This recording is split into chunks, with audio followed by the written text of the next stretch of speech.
All right. Hold on. And then after yours, we'll have Lucerna with his opening statement. Then we'll have first rebuttals and second rebuttals, each 8 minutes. And then we'll have 8 minute cross exams, and then we'll have 3 minute conclusions. Sounds Let good. me Sounds set good. the timer up real quick. All right. 15 minutes. All right, Abdulazeez, go ahead, start. In this debate, we're going to go over one of the most common claims that the Christians make, that it was unanimously agreed upon that Christ was killed by the way of crucifix under Pontius Pilate in the 1st, 2nd, 3rd centuries, and so on and so forth, until our prophet Muhammad SAW came. This killing of Christ, the Christians would claim, would be done by the Jews or the Romans, depending on if you read Paul's writings or the Gospels. They also like to claim that Muhammad SAW was an innovator for saying that Jesus wasn't killed, and I will refute them on this. And we will show that this belief is founded in the 1st century with the Hawariyun. Right? Christians heavily rely on the event of the crucifix to have their faith and their soteriology, their doctrine of salvation, which Paul derives from the crucifix. As Paul says in Galatians chapter 3, verse 13, Christ redeemed us from the curse of the law by becoming a curse for us. For it is written, "Cursed is everyone who is hung on the pole." Right? The Quran frees Jesus from the Paul's slander, like it does to all the rest of the prophets that are slandered in the Bible. Right? In Surah Al-Maryam, chapter 19, verse 30 to 31, where it says, "Jesus declared, I'm truly servant of Allah. He has destined me to be given the scripture and to be a prophet. He has made me a blessing, not a curse. He has made me a blessing wherever I go, and bid me to establish prayer and give zakat as long as I live." Right? Paul, to see like how important the crucifixion is in regards to Christianity, right? Paul also states in 1 Corinthians chapter 15, verse 3 and verse 4, and in verse 14, "For I delivered to you as of first importance what I also received, that Christ died for our sins in accordance with the scriptures. He was buried and he was raised from the dead on the third day, just as the scripture said," even though funnily enough he doesn't cite any scriptures, right? Then he says in verse 14, "And if Christ has not been raised, our preaching is useless, and so is your faith." Right? So we see that this is a central core belief to Christianity and their doctrine, and we see that Jesus being killed on the cross is what Paul, the first one to ever profess, he's the first one to ever profess that Jesus was crucified, makes it the heart of his writings. Right? This debate is going to be about the historicity of the crucifix and the early attestation of what actually happened to Jesus, and we'll view this from a theological perspective while looking at the scripture, i.e., doing an internal critique, and we will also see the attestation external to the New Testament and if it's in line with the events of the New Testament. I will show the truthfulness in the Quranic narrative and ruin the Christian position while making the arguments as follows. First, I'm going to start off with, and I know he's probably going to bring up this historical attestation, these people writing around the 1st and 2nd century, right? But I'm going to make the claim that there's zero non-Christian witnesses to the crucifixion in form of attestation to the events in the 1st century and early 2nd century from historians and writers contemporary to that time. He will likely bring up Cornelius Tacitus, Flavius Josephus, Pliny the Younger, Suetonius, Mara Barsaripion, Thales, Lucian, Celsus, and rabbinic sources to prove that Jesus was killed, and I will deal with these with ease. Okay, let's start with the Testimony of Flavinium. Leading experts on Flavius Josephus mention the overwhelming majority of modern scholarship question this passage's authenticity, the Testimony of Flavinium. This is a book, New Perspective on Jewish-Christian Relations.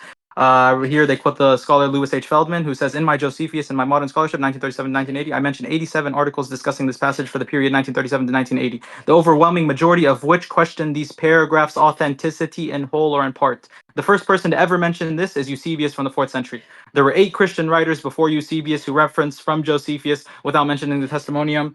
And in fact, Origen cited 5 passages from this chapter without mentioning this passage. So we have a bunch of church fathers who are mentioning Josephus' works, but they're not mentioning the Testimonium Flavinium that talks about Jesus being the Messiah, that talks about him being a wise man, that talks about him being killed under Pontius Pilate. Right, right here, I'm going to continue reading. Even after Eusebius, 4 Christian writers referenced from passages from Josephus, but none of them mention Flavinium Testimonium, crucifixion passage. Moreover, the extant manuscripts come not before the 11th century, and it's an academic consensus that Eusebius had some interpolations added into these scriptures, and most of the modern day scholars regard it as not useless. Useless right here. Dr. Jonathan McClatchy says, he's a popular Christian apologist, says, "Yes, I agree that the sources such as the Testimony of Flavinium are almost useless in terms of evidential value. However, Josephus and other ancient sources are useful in other ways," and he has an article where he cites this. Okay, to conclude with Josephus, right? Jesus was mentioned in Josephus, and this is from the book The Historical Figure of Jesus by E.P. Sanders. This is page number 50. Jesus was mentioned in Josephus' Antiquities of the Jews. Josephus, as we saw above, was born in 37 CE,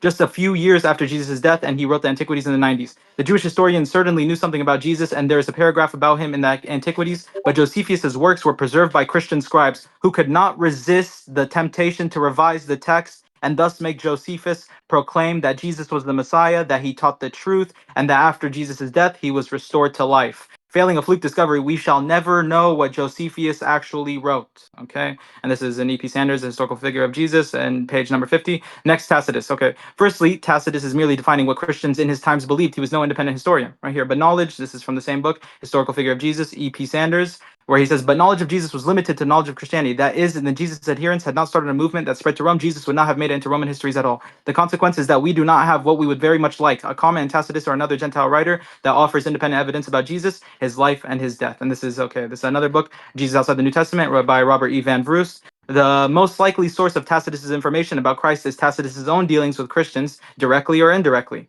right? And secondly, Tacitus didn't even mention the crucifixion. He didn't even mention Jesus dying by way of crucifixion. All he did was mock the Christians for worshiping a God who got the ultimate punishment. And scholars mention that this ultimate punishment can be interpreted in many different ways. This is Gunnar Samuelson in his Crucifixion and Antiquity, second edition. Here is page 166. Nothing in the text suggests that Tacitus connects the punishment supplicio of Jesus with the attaching crucibis ad fixi of the Christians. The problem is, however, that Tacitus does not offer any negative or strengthening attribute to the noun in the quoted text above. It is just referred to as a punishment. On the other hand, when he describes the punishment of the Jews under Quadratus and mentions a capital punishment, he uses a different and stronger terminology, capite poenas, the label ultimate punishment.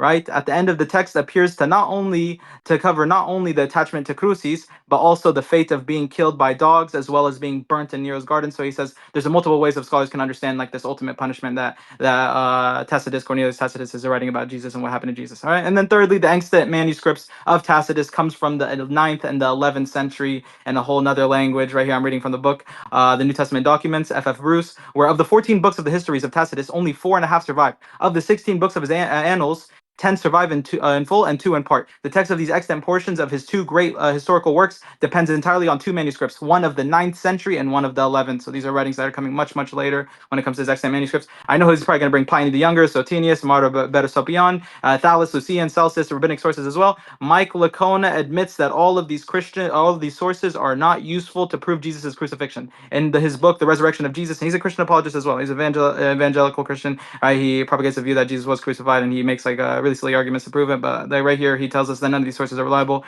This is in his pages 244, 245, 246, where he mentions that every single one of the sources right here, and we can go into them because there's a lot of reading, but every single one of these sources that I just mentioned prior, he assigns it a rating of not useful, not useful, not useful, not useful, not useful, not useful, not useful. Okay. Now, next we're going to get into the Gospels. Right. Next, I'll attack the Gospels accounts, which is his primary objective source. It should be his primary objective source. He's a Catholic. He should hold to biblical inerrancy, just like Irenaeus, just like Athanasius, just like Augustine of Hippo, just like John of Chrysostom. They all held to biblical inerrancy, and we're going to see this whole claim of biblical inerrancy and how it completely flunks on him. Right. Next, which is okay. The sources from the Gospels are horrendously unreliable and do nothing to help prove the historical event of the crucifix and just muddy the waters. I'll show that they contain many historical inaccuracies that have no sort of corroboration. One example is Matthew chapter 27, verse 51 through 53, when it talks about the saints resurrecting from when the temple splits in two, and the saints resurrect from their graves and they start roaming the city of Jerusalem, which scholars like William Lane Craig, he says probably only a very few conservative scholars would treat the story as historical. And well, in his book, Will the Real Jesus Please Stand Up, in page 164 and 165. Mike Lacona as well, he says this is a strange report, this is special effects, in his book, The Resurrection of Jesus, page 530 and page 552.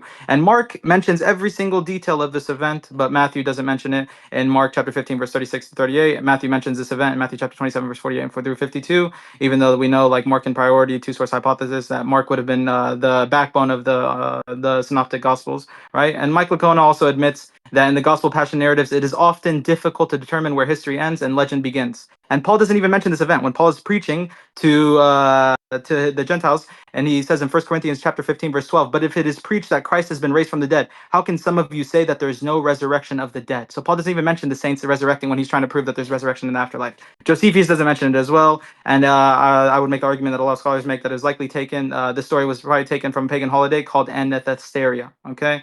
As we can see, the Passion narratives have included legends and pagan stories. And to conclude, as everyone knows, the scholarly consensus in regards to the Gospels is that they are anonymous, since authors don't identify themselves, and untrustworthy pertaining to the life, ministry, and events that took place in Christ's life. Right here, I'm reading from the book, The Good News According to Mark. We do not know who the author is. conceivable that Mark was even his real name. The superscriptions of the biblical books were not added until the 2nd century, but it was necessary, at least orally, to distinguish between the Gospels as soon as there was more than one. And he says the real author is not known, and they make the arguments that he doesn't even know the geography of Palestine, right? So like attributed to him is very weak. Let's continue with ruining Matthew, or ruining the tradition apostolic succession, going through the writings of John. Right here, the Bible Dictionary by Paul J. Achtheimer. Right here, he says the question of the identity of the author is not satisfactorily resolved by the tradition that identifies him with John, the son of Zebedee. If 2nd John and 3rd John are his work, it is curious that he refers to himself as only an elder and not as an apostle. And 1st John remains anonymous, right? And then Matthew, reliability and the authorship ruining it, is right here, the New Testament story by Ben Witherington, where he says the gospel is a composite of several known sources, including 95% of Mark. Right, so he's saying like 95% of the content that's in Mark is in Matthew. A wide range of Q material and some material unique to Matthew called special M, such as what we find in the birth narratives. It may be appropriately be asked why one of the original 12 of the disciples, who was an eyewitness of the life of Jesus, would so profoundly be dependent on a gospel written by a non-eyewitness, namely Mark. Right, and since Matthew's gospel is so clearly dependent on Mark, it must then have been written later than Mark's gospel, perhaps sometimes in the 70s or 80s. This gospel is, however, different in numerous ways from Mark's gospel, although it fits a description of being in an ancient biography, right? Papias is the first one to mention. Now we can see like who is quoting which scripture and saying what is authoritative. Papias is the first to mention Mark, Matthew, but many scholars like Bartram and Bruce Metzger and Charles H. Wright disregard his works heavily in pointing out flaws, right? And they talk about Papias they talk about him completely contradicting the narrative of how Judas died. In any event, this is from Bartram's book, Jesus Interrupted. In any event, Papias does not seem to provide, this is page 109, in any event, Papias does not seem to provide with the kind of information we can place a lot of confidence in. I should point out in this connection that scholars have almost uniformly rejected just about everything that Papias is recorded to have said in the surviving references to his work. And it's Eusebius, 200 years later, is the one who's quoting Papias about the Gospels of Mark and Matthew being identified, named, and deemed as authentic scripture. So we have nothing from Papias, his works himself, or anything that's reliable. Scholars also bring up examples why Papias is unreliable. Right here, fragments of Papias, a hero of St. John, are preserved in the writings of Irenaeus and Eusebius. Papias is most unreliable. The saying of the Lord found in Papias about the true fertility of the future fertility of the earth is apocryphal and is found in the Apocalypse of Baruch, which is probably the 1st century after Christ. And in that book is in such a manner as to prove that the idea is far earlier. See Professor Charles, Apocalypse of Baruch, page 54-55. Papias' account of the death of Judas contradicts that in the gospel that is mentioned in the Gospels and Acts. This is by Charles H. Wright from his book Apostolic Fathers. Right, and this is another inconsistency. We see that Papias' account for 3 minutes Judas' left. death differs. I got you. Another inconsistency we see. Papias' account for Judas' death differs from that of Acts and the Gospel of Matthew. According to Papias, Judas suffered a gruesome physical decay as divine punishment for his betrayal of Jesus. Papias then describes Judas as becoming bloated to the extent that he could not pass through areas that even a chariot could. His body swelled up severely, that his eyes became swollen shut, and his skin ruptured, releasing pus and worms. And Papias claims that Judas' death occurred on his own land. This death account, as acknowledged by scholars, completely differs from that which we see in Acts, where he fell head first and burst open, and then Matthew chapter 27 verse 5-8, where he hanged himself. What did he do with the money? Right, returned it to the priest or kept it for himself? There's many inconsistencies, many contradictions in these narratives pertaining to a very key figure, Judas Iscariot, the one who betrayed Jesus. So we see the early church fathers and the gospel writers and the author of Acts completely differ on the account of the one who betrayed Christ, his life and death, who was an important figure of the Christian story, therefore weakening the trust and reliability placed on them. We don't know what Papias is reading. We don't know where and from who these writers are getting their information. And when it comes to the Gospels, Matthew and Luke depend on Mark by consensus, and this is known as the synoptic problem, Mark in priority. And from the 1st and 2nd century, the only scriptures that we have is fragments and conservative datings from John is 100 CE, while many scholars, especially European, will say later. And Mark is earlier around, but Mark isn't a first-hand eyewitness of the crucifixion, and Matthew and Luke depend on Mark and are not eyewitnesses themselves, so they are not corroborating anything. And Eusebius is the first one that mentions that Mark is an interpreter of Peter and isn't a first-hand account to Jesus's life and ministry, and he mentions this in Ecclesiastical History, chapter 3, 39, right? What else could we go over? The Irenaeus would be the first one to authenticate these Gospels and quote them for by name, but right here, this is from Alexander Roberts. The great work of Irenaeus is unfortunately no longer extant in the original, has come down to us only in the ancient Latin version, with the exception of the greater part of the first book, which has been preserved in the original Greek, though means of copious quotations by Hippolytus and Epiphanius, the text both Latin and Greek is often most uncertain, the Latin version being itself of the barbarous character, right? Next, I will show, and I can do this in my next statement because I'm running out of time. Next, I will show that there were people in Paul's time heavily rejecting the crucifixion and the soteriology that Paul was deriving from the supposed crucifix. Jewish Christians as well, arguing against Ignatius. I'll go into that, right? And then we'll go over what the Quran claims in regards to Surah Nisa, chapter 4, verse 155 through 158, what it tells us about the Christians, what it tells us about the ikhtilaf that they had, the shak, the doubt that they had. They were speaking with no ilm, they weren't getting their knowledge from reliable sources, and that they ended up following conjecture or heresy, dhan, right? 30 seconds. Okay, 30 seconds, okay. Yeah, we're going to be going over like all of the attestation within the first century of the crucifix, those who were silent on it, those who downplayed it, those who undermined it, and those who outright rejected it, showing that the foundation that the Prophet Muhammad SAW is teaching in regards to Jesus not being crucified was well within the first century, well within the second century, with all these different groups claiming all these different things. And we're going to prove that it's certainly not a historical fact that Jesus was crucified. Okay, and I'll continue on in my next Time. All right. Cycle 11. All right. So this is Lucerna, my. let me start your 15 minutes. All right. In the name of the Father and the Son and the Holy Spirit, I'm gonna make my case for the crucifixion of Jesus Christ. So, starting off, in the case of the crucifixion of Jesus Christ, there are numerous witness testimonies to use as sources to attest to the event. Now, witness testimony is threefold. There is eyewitness testimony, testimony at second hand, and then oral tradition. For the crucifixion, all three testimonies are plausible. We have the synoptics, we have people who bear second-hand witness to the crucifixion, and then we have oral tradition. But I'm going to use second-hand witness because for a lot of people, the Gospels are inadmissible since they're written by Christian writers, and then oral tradition, that's the thing that he puts into question. So I present to you the hostile witnesses to the crucifixion who, although pagan or Jew, attest to the cross of Christ. The first of these three witnesses being Barset Pion, whose beliefs are debated by scholars, but most assume him to be a pagan, although there are some who say he was a monotheist of some sort. However, it does not matter in the endgame because we know he's not a Christian.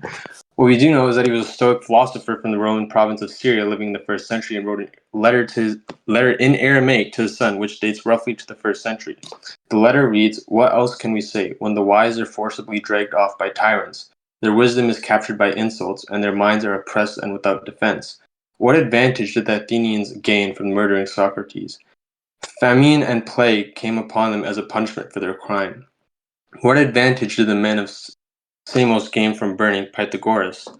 In a moment their land was covered with sand. What advantage did the Jews gain from executing their wise king? It was just after that their kingdom was abolished. God justly avenged these three wise men. The Athenians died of hunger. The Samians were overwhelmed by the sea, and the Jews, desolate and driven from their own kingdom, live in complete dispersion. But Socrates is not dead because of Plato, neither is Pythagoras because of the state of Juno, nor is the wise king because of the new law he had laid down. Now we see in this letter four things: his condemnation of tyrants who execute the wise, his reference to Christ as the wise king, the consequences of executing the wise, and a reference to what he calls the new law which he had laid down when referring to the wise king. We can trace all these references to connect them back to the Christ. We know in the gospel it was the Pharisees who were the authority to the Jews who had executed the Christ. We know a tyrant is defined as a cruel and oppressive ruler, and we know the Pharisees are cruel and oppressive in nature, as we can see from the gospel and the way they had crucified the Christ, practiced various superstitions and fruitless works of the law, and condemned those who had not wickedly. Therefore, we can conclude the Pharisees are tyrannical in nature. From this, we can further conclude Mars' condemnation of the tyrannical murder of those who are wise is fitting in the case of the crucifixion of the Christ. The second reference is to Christ, is where he says the Jews have executed their wise king. Now, he does not call Christ by his name, most likely out of fear of persecution, as most scholars speculate, since the Romans and the Jews had started to suppress Christianity, or perhaps was not educated on the matter. Scholars speculate that he had referred to Christ as the King of the Jews due to the mockery of the Christ on the cross and the inscription King of the Jews on his cross, as told in Christian tradition. Furthermore, such title was attributed to Christ during his ministry and crucifixion, so it most likely could have been used by the Jewish Christians of the time. The third reference to Christ connects to the former. Mara makes a reference to the wise king of the Jews, whom we know as Christ. Once more, he says, "What advantage did the Jews gain from executing their wise king? It was just after that their kingdom was abolished." We know that following the death of Christ, a great war between the Jews and the Romans had initiated, eventually resulting in the Roman reclaiming of Jerusalem and the destruction of the Second Temple as Christ had prophesied in Mark 13:1-2. Lastly, we can examine the last reference to Christ in the letter. But Socrates is not dead because of Plato, neither is Pythagoras because of the statue of Juno, nor is the wise king because of the new law he had laid down. We must also take into account the purpose of this letter in a contextual analysis. Mara's city had been overtaken by the Romans, and Mara had been imprisoned. He writes this to his son to encourage him to pursue wisdom, as wisdom does not fail you at the end. He writes, when the wise are persecuted, not only does their wisdom triumph in the end, but God also punishes their persecuted. Now he refers to the greatest works of these men in the last part of his letter. For Socrates, a student of Plato, one of the wisest philosophers in history, and also through one we know the teachings of Socrates. For Pythagoras of Samos, not the other Pythagoras, his sculpture, particularly that of the pagan goddess Juno, regarded as his best work. For the wise king of the Jews, he says the new law he had laid down, and we know Christ had established a new covenant, preaching a stumbling block to the Jews, as the apostle writes, a law of love and forgiveness, and many things which the Pharisees had known not, as written in the verses like Matthew 9:10-13, Matthew 15:1-9, Luke 6:6-11, Mark 7:5-13, John 8:3-11. Therefore, it is only reasonable that this wise king of the Jews is Christ, and as Mara writes, Christ was killed under their reign. The second of these witnesses being Thales, who we have lost many works of, but we can learn of his works with the Christian historian Julius Africanus. Julius writes of Thales, on the whole world there pressed a fearful darkness, and the rocks were rent by an earthquake, and many places in Judea and other districts were thrown down. This darkness Thales, in his third book of his history, calls, as appeared to me without reason, an eclipse of the sun. So he writes other stuff, but it's from a Christian perspective on what the crucifixion was, and particularly he's referencing the darkness that happened at the crucifixion. What Africanus is trying to say here essentially is that an eclipse can occur at Passover when the moon is full because it's diametrically opposite to the sun. Interesting as it is, the main point of this is Africanus quotes Thales' history, where the historian supposedly writes of darkness during the crucifixion and attempts to explain it through a naturalistic perspective using the eclipse. Now, the main question at hand would be, how do we know the darkness Thales refers to as the one at the crucifixion? Well, if you contextually analyze the text, Thales' reference to the darkness being an unexplainable event is most likely tied to the time of the crucifixion, given the historical context. The Passover celebration always occurs on the 14th day of the Jewish month of Nisan, which aligns with the time of Jesus' crucifixion. Thales would have been writing at the time where the events surrounding Jesus' crucifixion were known or talked about in the wider Roman Empire, even if he wasn't a Christian. The darkness which was mentioned by the early Christians as occurring at the time of Jesus' death would have been a notable event for people to comment on. So we can conclude the following from Thales and Africanus. We can reasonably conclude that from the darkness Thales refers to as the darkness of the crucifixion of Jesus, because Thales mentions an unusual darkness during an important historical event during the first century. Timing of the event fits the Passover, which is the time where Jesus was crucified. Julius Africanus explicitly connects Thales' explanation to the darkness of the crucifixion, even though Thales does not mention Jesus by name explicitly. As mentioned earlier, the darkness would have been a notable event for the people, particularly historians, to comment on, so they did. Particularly the Greek writer Phlegon of Tralles, I don't know if I'm pronouncing that correctly, was a freedman of the Emperor Hadrian. Phlegon was, as a writer, usually produced works that recounted historical events, such as the Olympiads, a 16-book compendium of history. He wrote On Marvels, a collection of paranormal or fantastical events, and he wrote On Long-Lived Persons, which essentially was just a recounting of Roman people who lived to like the year 100. So we can see that he is a notable historian and he has produced many works that unfortunately have been lost to time. For the most part, can only be read through the lens of various authors that quote him, such as Eusebius, Photius, and more. But these are like later authors. Now, Phlegon, or Phlegon, I think that's how you pronounce his name, is quoted on the darkness of the crucifixion by the following authors: Origen, Africanus, once again, and Eusebius. Origen, now Phlegon is the 13th or 14th book of his chronicles, not only ascribed to Jesus a knowledge of future events, although falling into confusion about some things which refer to Peter as if referred to Jesus, but also testified that the result corresponded to his predictions. He referred to a description by Phlegon as an eclipse accompanied by earthquakes during the reign of Tiberius. That was the greatest eclipse of the sun, and that it became night in the 6th hour of the day. So that stars even appeared in the heavens. There was a great earthquake in Bithynia, and many things were overturned in Nicaea. Africanus says, so this is a quote that he writes about, what's his name? Thales.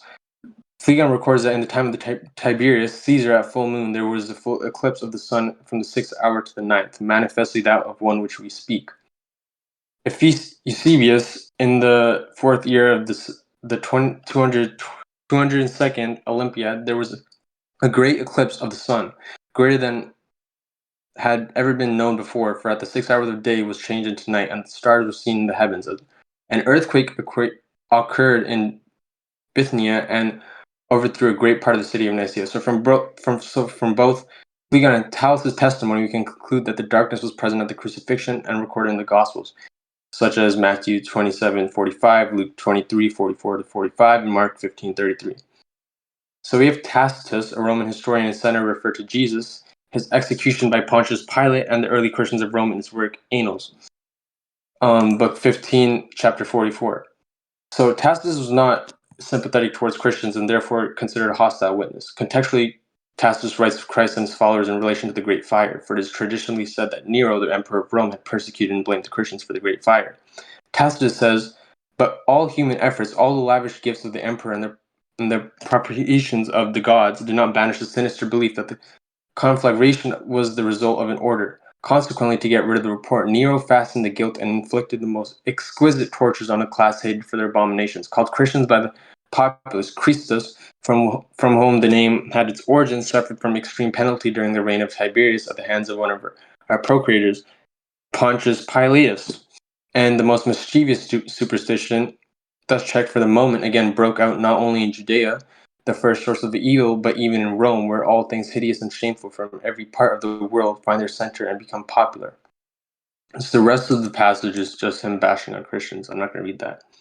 So Lucian of Samosata, a Hellenized Syrian satirist, rhetorician, and a historian, kind of, born in the 2nd century, writes of the Christians and the Christ crucified in a ridiculing manner. He says they are pathetic and are fond of a man named Proterus, who lived and was close in relation to them. He mocked them satirically by saying they loved him until the point they referred him as a god. He then, in a mocking manner, proceeded to draw a comparison between their reverence to the Christ, who he says was crucified in Palestine. Then he mocks the belief of the Christians. Lucian says, is it then that he, Proteus, learned the wondrous lore of the Christians by associating with their priests and scribes in Palestine? And how else could it be? In a trice Proteus made them all look like children, for he was a prophet, cult leader, head of the synagogue, and everything all by himself. He interpreted and explained some of their books, and even composed many. And they referred him as a god, made use of him as a lawgiver, and set him down as a protector, next after that other. To be sure, whom they still worship, the man who was crucified in Palestine, because he introduced this new cult into the world. And at length, Proteus was apprehended for this and thrown into prison.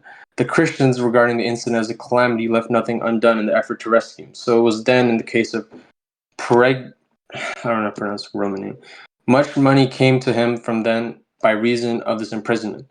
And he procured not only little revenue from it, the poor wretches have convinced themselves, first and foremost, that they are going to be immortal and live for all time, in consequence of which they despise death and even willingly give themselves into custody. 3 minutes left. All right. I'm not going to read the rest because it's just mocking Jesus. So I'm going to move on to the prophecy since I don't have much time. So Psalms 21 or 22, if you go by the numbering of the new translations, reads, O God, my God, look upon me. Why hast thou forsaken me? Far from my salvation are the words of my sins. O my God, I shall cry by day, and thou wilt not hear, and by night, and it shall not be reputed as folly to me. But thou dwellest in the holy place, the praise of Israel, and thee have our fathers hoped, they have hoped, and thou hast delivered them. They cried to thee, and they were saved. They trusted in thee, and they were not confounded. But I am a worm no man, the reproach of men and the outcast of the people. All they saw me have laughed me to scorn. They have spoken me with the lips and wagged the head. He hoped in the Lord, let him deliver him, let him save him, seeing he delighted in them. For thou art he that hast drawn me out of the womb. My hope from the breast of my mother. I was cast upon thee from the womb. From my mother's womb, thou art my God. Depart not from me, for tribulation is very near. For there is no one to help me. Many calves have surrounded me, fat bulls have besieged me. They have opened their mouth against me as a lion ravening and roaring. I was poured out like water, and all my bones were scattered. My heart is becoming like wax melting in the midst of my bowels. My strength is dried up like a potsherd, and my tongue hath cleaved to my jaws, and thou hast brought me down to the dust of death. For many dogs have encompassed me. The counsel of the malignant hath besieged me. They have dug my hands and feet. They have numbered all my bones, and they have looked and stared upon me. They parted my garments amongst them, and upon my vesture they cast lots. But thou, O Lord, remove me not to help a distance from me. Look towards my defense. Deliver, O God, my soul from the sword, my only one from the hand of the dog. Save me from the lion's mouth, and my lowness from the horns of the unicorns. I will declare thy name to my brethren in the midst of the church. Will I praise thee? Ye that fear the Lord, praise him. All ye the seed of Jacob, glorify him. Let all the seed of Israel fear him, because he hath not slighted nor despised the supplication of the poor man. Neither hath he turned away his face from me, and when I cried out, he heard from me. With thee is the praise in the great church. I will pay my vows in the sight of them that fear him. The poor shall eat and shall be filled, and they shall praise the Lord that seek them. Their hearts shall live forever and ever. All the ends of the earth shall remember, and shall be converted to the Lord. All the kindreds of the Gentiles shall adore in his sight, for the kingdom is the Lord's, and he shall have dominion over the nations. All the fat ones of the earth have eaten and adored. All that go down to the earth shall fall before him, and to him my soul shall live, and my seed shall serve him. There shall be declared to the Lord a generation to come, and the heavens shall shew forth his justice to a people that shall be born, which is the Lord hath made. That's time. All right, let me know when to start my timer. Wait, can I say one more thing? Yeah, go Okay, ahead. go ahead. Let him. So I'm not gonna read it, but my other prophecy is Wisdom 2:12-20. I'm not gonna read the full thing because I can't like analyze or anything, but I'll do that in my next time I get to speak. All right, the next thing is gonna be the first rebuttal. You set it up and it'll be 8 minutes long. Abdulazeez, go ahead, start. Beautiful. Okay, so first, when it comes to Tacitus, I'm putting all the sources in the side chat if anyone wants them. Right here, we have Tacitus, the unreliability of his works, him not even mentioning the crucifixion as a punishment. He didn't mention that. I'm glad he didn't. Right? When it comes to his excellent manuscripts being from the 9th to 11th century, when it comes to him just not being a first-hand witness, not being contemporary to the time, and him just recording what Christians were believing in his time, and him mocking them, right, for worshiping a God that receives the ultimate punishment. We can't even tie this back to crucifixion. I told you they interpret it in many different ways, and I put it in the side chat. They interpret it as either ultimate punishment could mean him being burnt, or him being executed by way like beheading, and him being the third one. I forgot the third one, which they bring up. Or him being thrown to the lions. There's multiple ways to interpret the ultimate punishment. So he doesn't even mention, and they give you the exact Greek for what he could have mentioned in regards to the crucifixion. They don't. He doesn't even mention this. When it comes to the other sources that he brings, when it comes to, this is Michael Lacona. This is what I was talking about. When it comes to, I'm going to read in the side chat. For anyone who wants to read along with me, the resurrection of Jesus, a new historical approach. Michael or Lacona. Okay, so Pliny the Younger, right? This is one of the guys. I don't know. So he bring up Suetonius. He bring up Maraberis Sopian. I'm pretty sure he bring up Thales. Around AD 55, Thales wrote a history of the Eastern Mediterranean world from the Trojan War until AD 50. Although no longer extant portions of his writings have been preserved by others of interest to us, Christian author named Julius Africanus, he's a Christian author who comes in the year 2020, who interacts with Thales's works. Unfortunately, that text is likewise lost. However, a section is cited by Georgius Silenius in AD 800 AD, right? Speaking of the portents that occurred at the death of Jesus, Julius Africanus comments, on the whole world there pressed the most fearful darkness, and the rocks were rent by an earthquake, and many places in Judea and other districts were thrown down. This darkness Thales in the third book of history calls an appearance to me without reason, an eclipse of the sun. Through a third-hand source, Thales Africanus Silensis, it appears that a historian named Thales made note of the darkness that occurred at the time of Jesus. Although this text cannot be ignored, it is not very useful, right? We cannot know based on the information we have, which unfortunately comes from a man 700 years removed from Thales, and who received his information from another source about 165 years removed from Thales. And he doesn't even mention the resurrecting of the saints and them going around into the temple. This is something that he surely would have mentioned if there was a academic, or if there was a consensus that this event happened, that this event took place, even though Paul doesn't agree with it, even though Josephus doesn't mention it, even though none of the other gospel writers corroborate this event, and it would have been most likely from a pagan holiday or pagan tradition, right? Next thing's next. Okay, he brings up Psalms 22. It's funny that Psalms 22 is used in the secret book of John right here to prove that Jesus was saved, right? If you read the verses 19 through 24, it'll talk about God calling upon the one, right here. Let's read it together. Psalms 22. verse 19 through 24. So Lutheran has to understand that there was many groups within the first and second century that were claiming apostolic succession, that were saying our beliefs are solidified in the Bible, and that were even using messianic prophecies to prove that Jesus was saved. I'll bring up two examples right here. Right here in the this is the secret acts of John, secret book of John, right? It says, and I was in the mouths of the lions, and the plan which they devised about to release me in their error and their senselessness, I did not succumb to them as they had planned, but I was not afflicted at all. Right? Read verse 19 from the Psalms. It says like that he calls upon, like in his time of affliction, he's calling upon God, and God did not despise or abhor the affliction of the afflicted. Rather, he heard his prayers. He heard his prayers. What was Jesus' prayers? Matthew chapter 26, verse 39, you'll see one of his prayers. God, Father, take this cup away from me, for not my will be done, but yours. This is something that Jesus mentions as well, right? Then the scholars interpreted the cup as representing like, take this cup away from me. The cup represents the death and suffering that he'll have to endure, and so he's praying against the crucifixion. This is in the Gospel of Matthew. In the Gospel of Luke, he prays once. In the Gospel of Matthew, he prays 3 times with his head on the ground like a Muslim, right? But in the Gospel of Luke, he prays once, and even says, even though this is an inserted passage, it even says that he was sweating out blood for how scared he was of the crucifixion. So right here, Secret Acts of John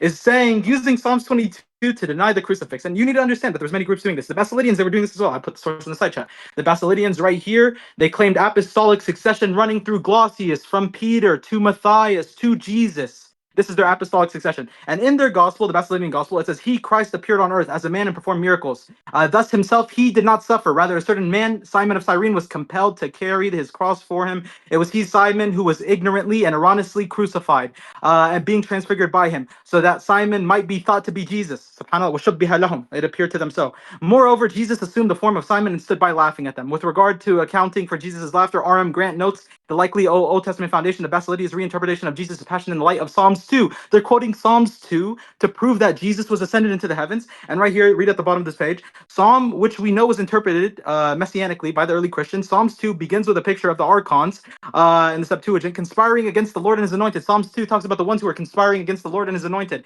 And it goes on to say that he who sits in the heaven laughs. Right, so they were using this to say Simon of Cyrene was the one who was crucified instead. They plotted, they devised, they schemed against Jesus, and they tried killing him. And Jesus was ascended into the heavens, and he was laughing down at them because they crucified someone else. And he was, they quote Psalms 22, and they say this is a messianic prediction of Jesus being raised and being saved. Right, it's the messianic prophecies. Like I can bring them up many more. I can bring up one of my own. Right, that I can make a really strong argument from that talks about Jesus being delivered, being protected, being honored, being saved. His the salvation will be shown to him. No evil will come near him. No scourge will come near his tent. The angels will be given to him and regarding all his ways, and they'll lift him up lest he dashes foot against the stone. Psalms 91, verse 10 through 16. I can bring you the Augustine and what he says about this. We can go over this prophecy in my next rebuttal. I'm going to bring up every single document. I already addressed all the witnesses that he put in the side chat. I already read over the main one that he bring with Thalinus, right? And the other ones that he mentioned as well are we can go over them very easily. They're all mentioned in the source. I already knew he was going to bring every single one of these sources. I've independently studied every single one of these, and I know the scholarly quotes in regards to them. All deem them as irreliable. Extant manuscripts come much later on. They're not corroborating similar events.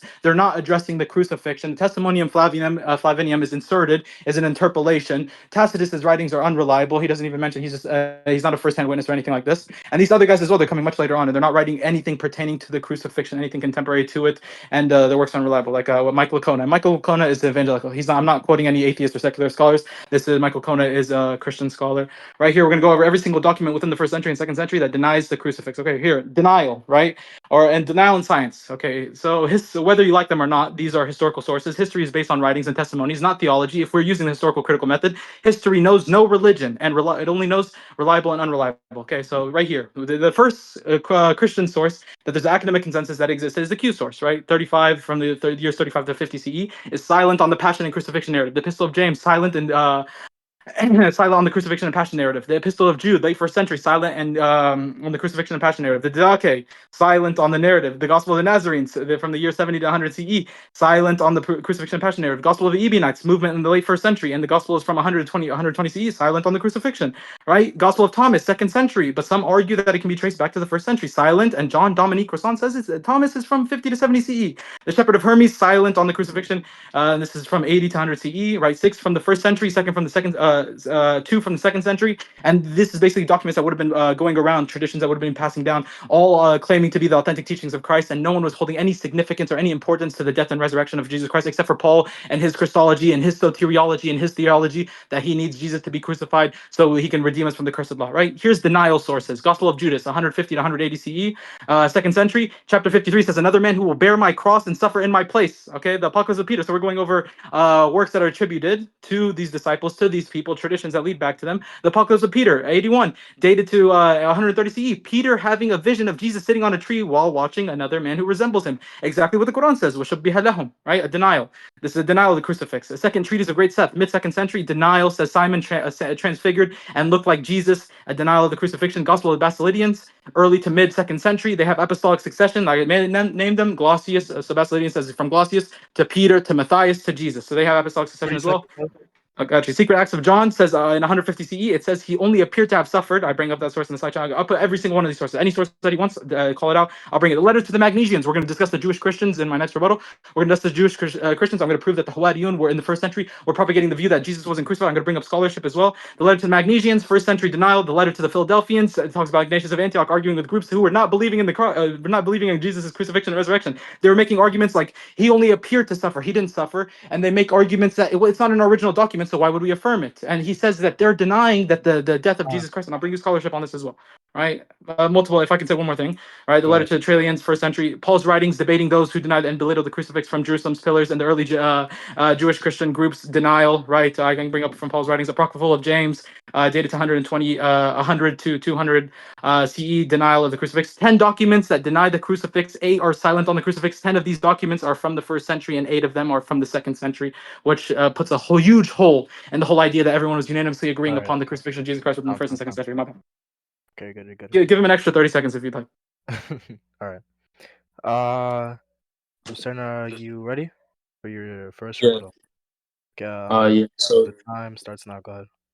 okay, so he addressed so most of his first opening statement didn't mention any of the sources that I used. Like he mentioned Josephus, that was a big portion of his opening statement. I didn't mention Josephus, and he mentioned what was it, Papias? I didn't mention him either. So he did speak against Tacitus, and he said I think he said his sources are unreliable because they're outdated, but that's just pretty dumb because the epistemology is ridiculous to base an argument on the dating of a manuscript because ancient identities aren't defined solely by their manuscripts. It's an intrinsic web of ancient textual principles. So I don't know where he got that from. And there's like other stuff, like for example, Aristotle, like most of his manuscripts are kind of medieval, kind of, and he's pretty he's back there like in BCE. So if you want to base off historical knowledge just off of when the manuscript dates to, then I don't think that's sufficient. And he mentioned I think he said something about the prophecy. Wait, what did you say about the prophecy? He said something about, oh yeah, the Basilidians. So the Basilidians, they claimed apostolic succession, but there's no way to actually verify that because if you actually look at what the Gnostics believed, it was very different from what was in the Gospels and what the original disciples would have believed. So the Basilidians, what did I write against the Basilidians? So the Basilidians, we know nothing of Basilidians except he was a Gnostic who affirmed Gnostic beliefs. That being Christ was not crucified solely because he believed Christ did not have a body of matter, and another being Christ had shapeshifted into Simon while Simon was shapeshifted into Christ. Then Christ laughed at Simon because he was crucified, and again, he possessed the absurd Gnostic beliefs of an evil God because he thought all matter was evil or something. And then it was finally rumored that he heard this from St. Matthias. St. Matthias was a substitution for Judas, so if you really believe that Peter, the disciple of Jesus himself, omitted Matthias and approved of his membership of the 12 apostles in replacement of Judas, and somehow was ignorant of all his Gnostic views that apparently he taught to, Basilides, then I think that's pretty absurd, and it's very dishonest. The Gnostics did not have a set substitution theory. Their belief of substitution was born from the belief regarding matter and the divinity of Jesus. I find it highly ironic you're kind of picking and choosing aspects of the Gnostic belief. You're saying, oh, they didn't believe this aspect of the crucifixion, therefore, the early centuries of Christianity did not believe in the crucifixion. He was drawing similarities between the Quranic narrative, and then it's just cherry picking. So that's what I have to say against them. And he said something about the early Christians didn't believe the crucifixion. I pretty sure he's probably going to bring up the Ebionites, and I can argue against them too. For Psalm, for Psalms 90 or 91, if you're going to go by the newer numbering, because I go by the Vulgate, he said, Christ cried out. So was it Psalm? Which Psalm was it?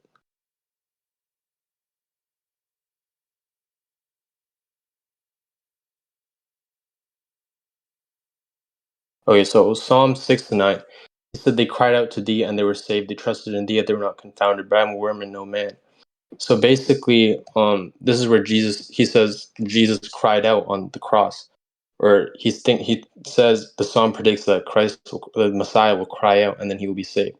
But it doesn't exactly say that he prayed for salvation or anything. It says he cried out. And we know on the cross, Christ cries out, Father, into your hands I commend my spirit. So that's one thing to note. So his idea that this prophecy is actually referring to when Christ says, Father, let this cup pass from me, or when he did not want to go, because we know Christ did not want to go to the crucifix. He did it because his Father willed it. That's absurd, and there's no basis for that. So that's what I have to say against his argument. Yeah. You have 4 more minutes. Do you want to use the rest of it, or do you want to give it up? Sure. For the most part, he did argue against the Gospels, right? So he argued against the Gospels. He cited a lot. First of all, he cited a lot of false Gospels. He cited the Gospel of Judas, the secret Gospel of Mark. I don't know what the secret Gospel of Mark is, or the secret Gospel of John.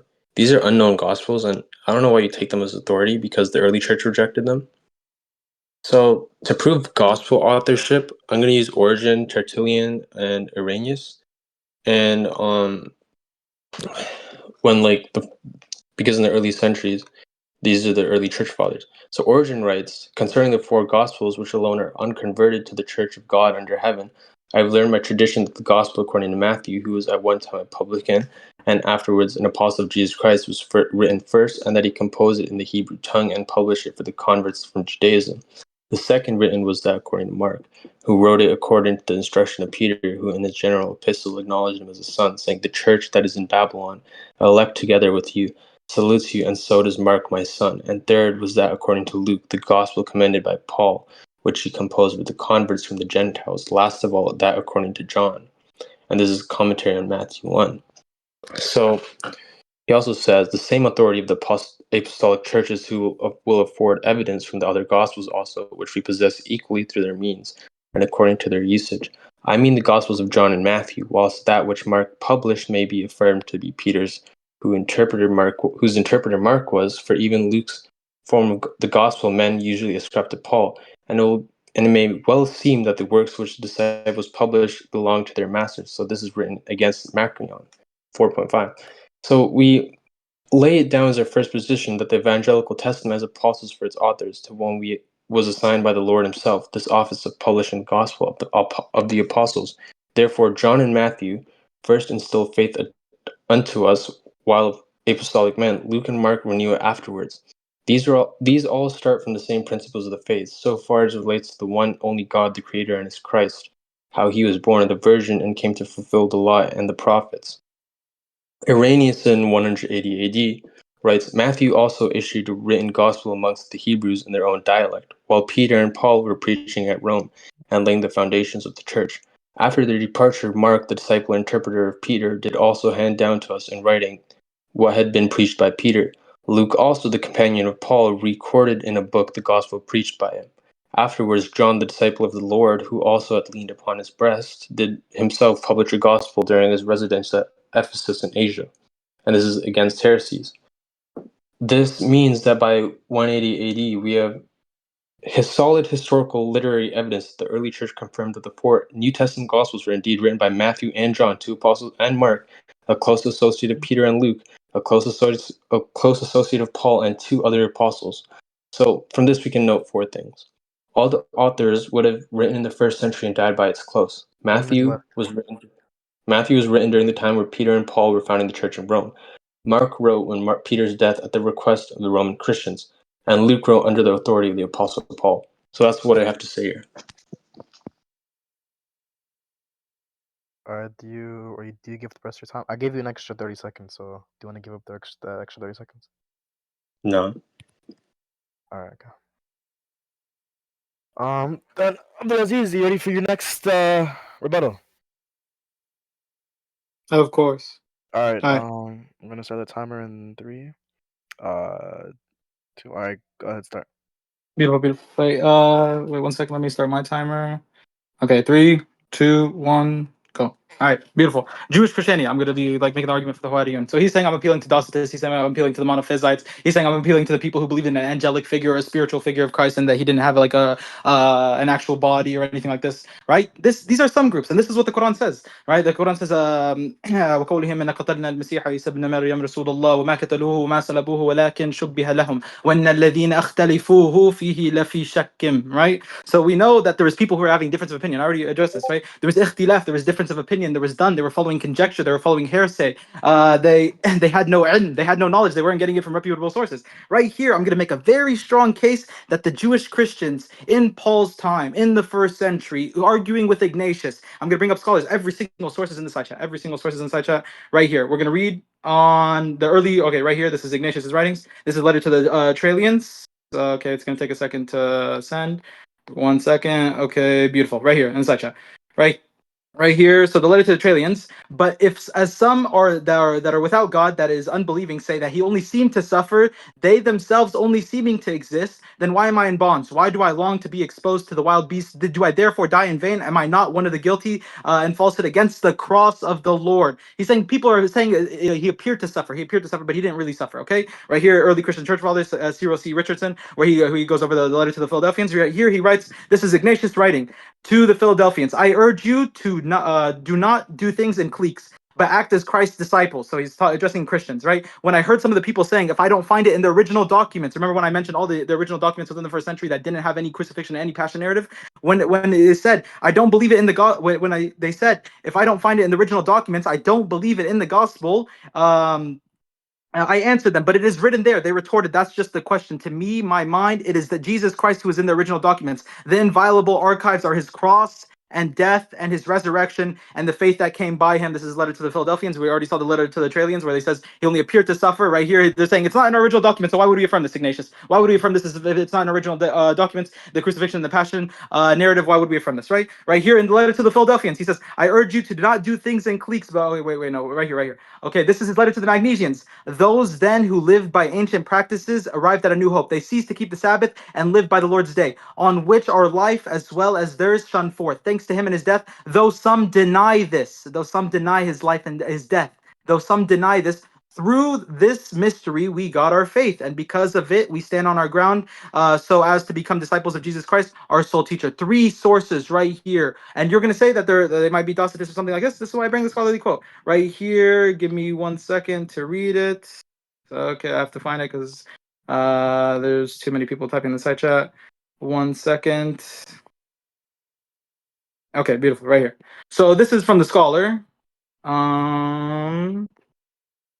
This is from the scholar Dr. Matti Malakowski, right? And he says that this group did not have Docetist beliefs. He says that this group were Christians which were influenced and held to beliefs earlier by Jewish Christian influence. The heresy opposed in Ephesians, Trallians, and Cimmerians, in turn denied the incarnation, true bodily suffering, and resurrection of Jesus Christ. And he says, particularly in Trallians chapter 9 and 10, and Cimmerians chapter 1 through 4. And this is a 1st century source, right? Ignatius' writings. This is traditions that are existing within the 1st century. Even though most scholars take these adversaries to be Docetists, there are some serious problems with this theory. Unlike other known Docetists, the preachers whom Ignatius is attacked did not proclaim a separate God that is superior to the creator God. Furthermore, right, so he's indicating that these are Jewish Christians that are affirming a prophetic Messiah, not a divinic Messiah. Furthermore, their activity must be dated clearly earlier than that of Saturninus, whose theology has been presented as the most likely parallel to them. The polemics of Ignatius do not reveal that his opponents would have denied the earthly body of Jesus. So his whole point, I'm appealing to Monophysites, I'm appealing to Docetists, shut down. These are 1st century sources, Jewish Christians. This whole idea, I know, the monophysitism and the Docetism, it erupts in the 2nd century, and they all saying like, yeah, Jesus was transfigured and things like this. 1st century, these people are saying he only appeared to suffer. We do not find in our original documents. Why would we believe in this? And they say, and he says that they reject his death. They say that Jesus didn't die, and they affirm a prophetic Messiah, right? And within Jewish Christianity, I put you for Alan F. Siegel, they're the majority within the 1st century. So the majority of the Jewish Christians who didn't agree with Paul's Christology, Paul's soteriology, Paul's idea on theology, Paul's abolishment of the law, right? They're over here arguing against this. Even in his writings, I can bring you the verses from Galatians chapter 3, verse 1. He says, "Oh, foolish Galatians, who has bewitched you? Didn't we publicly portray Jesus as crucified too?" You read Galatians chapter 3, verse 1, and Galatians chapter 3, verse 2. And I can show you scholars that tie the Evion, the people, the poor ones that John and Cephas tell him to remember all throughout his writings, and he addresses them. The poor ones, they would be classified as the Ebionites. I can show you the scholarship where they tie them back to Matthew chapter 5, verse 3, where they tie them back to Isaiah 66, where they tie them to Paul's writings as well. But these are Ebionites. These are Jewish Christians that would have been under James from the years 30 to 80 CE, right? And the Jewish Christianity, we know I put a source by Ellen F. Siegel, where it says Jewish Christianity is the majority in the 1st century, right? And he says in the 2nd century, they started dispersing, that they were no longer like prevailing, right? They affirmed a prophetic Messiah and not a divinic Messiah. They did hold to the virgin birth. I can prove this easily. They believed the scriptures of the Old Testament were tainted. They rejected substitution, atonement, or blood sacrifices, and they contested the crucifix in the time of Paul. They were followers of John the Baptist, then James, then Jesus, then James. They despised Paul and his teachings and have many writings criticizing him. You know the famous one, Epistola Petra, where the letter attributed to Paul, or the letter attributed to Peter, who's writing to James, like he calls Paul the enemy of mine, the enemy of God, an apostate from the law, rejects his claim to have seen the risen Christ. All these things, right? So the Ebionites and the Nazarenes, I would make very strong arguments that the Jewish Christians originally did not believe and affirm the crucifixion and resurrection of Christ, did not believe in vicarious substitution atonement. Paul is arguing with them in Galatians chapter 3, verse 1. Interestingly enough, he mentioned 1 Corinthians chapter 1, verse 23. Right here, I have a scholar, right? Give me 2 seconds. Right here, he mentioned 1 Corinthians, a stumbling block to the Jews. Remember the stumbling block to the Jews? Right here, and this is Paul addressing the church divided over leaders, and this is where Paul's like saying in his writings that I am vindicated, that I'm professing for Christ, that this gospel was taught to me by Christ, that I don't seek any validation, that I can go and preach this message on my own. Right here, Unlocking the Puzzle by David Oliver Smith. Right here, he says the Jews Paul is speaking of right here in 1 Corinthians chapter 1, or 1 Corinthians chapter 1, verse 23. We preach Christ, a stumbling block to the Jews, and the Jews that Paul is speaking of here, direct quote, the Jews that Paul is speaking of here who do not recognize that Christ was crucified are the Jerusalem's pillars, James, Peter, and John, who reject Paul's Christ, a synthesis of Isaiah's suffering servant with Daniel, son of man. We know that the early groups, how they rejected how the Jewish Christians, they were in conformity to the law. They upheld the customs and traditions and the ordinances of the Old Testament. Paul was deviating away from this. They pressed Paul, James presses Paul in Acts chapter 21, verse 18 through 24, when he tells them, when he makes them retake the Nazarite vow, shave his head, go with 4 other men, and do a sin offering. And he tells them that like everyone will know that you're no longer like teaching against the law, even though we see that Paul was clearly teaching against the law in Galatians chapter 3, verse 24 to 28, where he says we're no longer under this disciplinarian, we're no longer under this guardian of the Mosaic covenant, and now we are under Christ's law. And then he even boasts about his two-facedness in 1 Corinthians chapter 9, verse 20 through 22. So Paul was going around preaching this soteriology, appeasing the pagans and the Gentiles, teaching them this idea of a mythological man, God, savior that would have been completely common with Mithraism, with Adonis, with Dionysus. Justin Martyr quotes in his first apology, chapter 21, where he talks about like Dionysus, the sons of Zeus, and he correlates it to the logos, two-stage logos theology, where like they say that a man God was basically born in a unique way, and that he died and he was crucified, or he died and he resurrected up into the heavens, and that he was doing miracles, and we propagate nothing new or different from what you pagans believe, right? So we can see that this is a clear template that's being placed forth, like a mythological man God savior who comes down, redeems his people, introduces some sort of Eucharist, introduces all these custom traditions and holidays, and we see this Jesus, they're worshiping Dionysus masqueraded as Jesus, basically, right? And this isn't the historical Jesus. All right, so I want you to address the Jewish Christians in Paul's congregation, the Jewish Christians who were denying the crucifix to Ignatius, and the scholar that I bring up mentioning Docetism, and how these are not Docetists, these are not monophysites, they affirmed a bodily Christ, and we can go into this more. Okay. All right. That's time? Yes. My bad. If I went over, please give me extra time. You're good.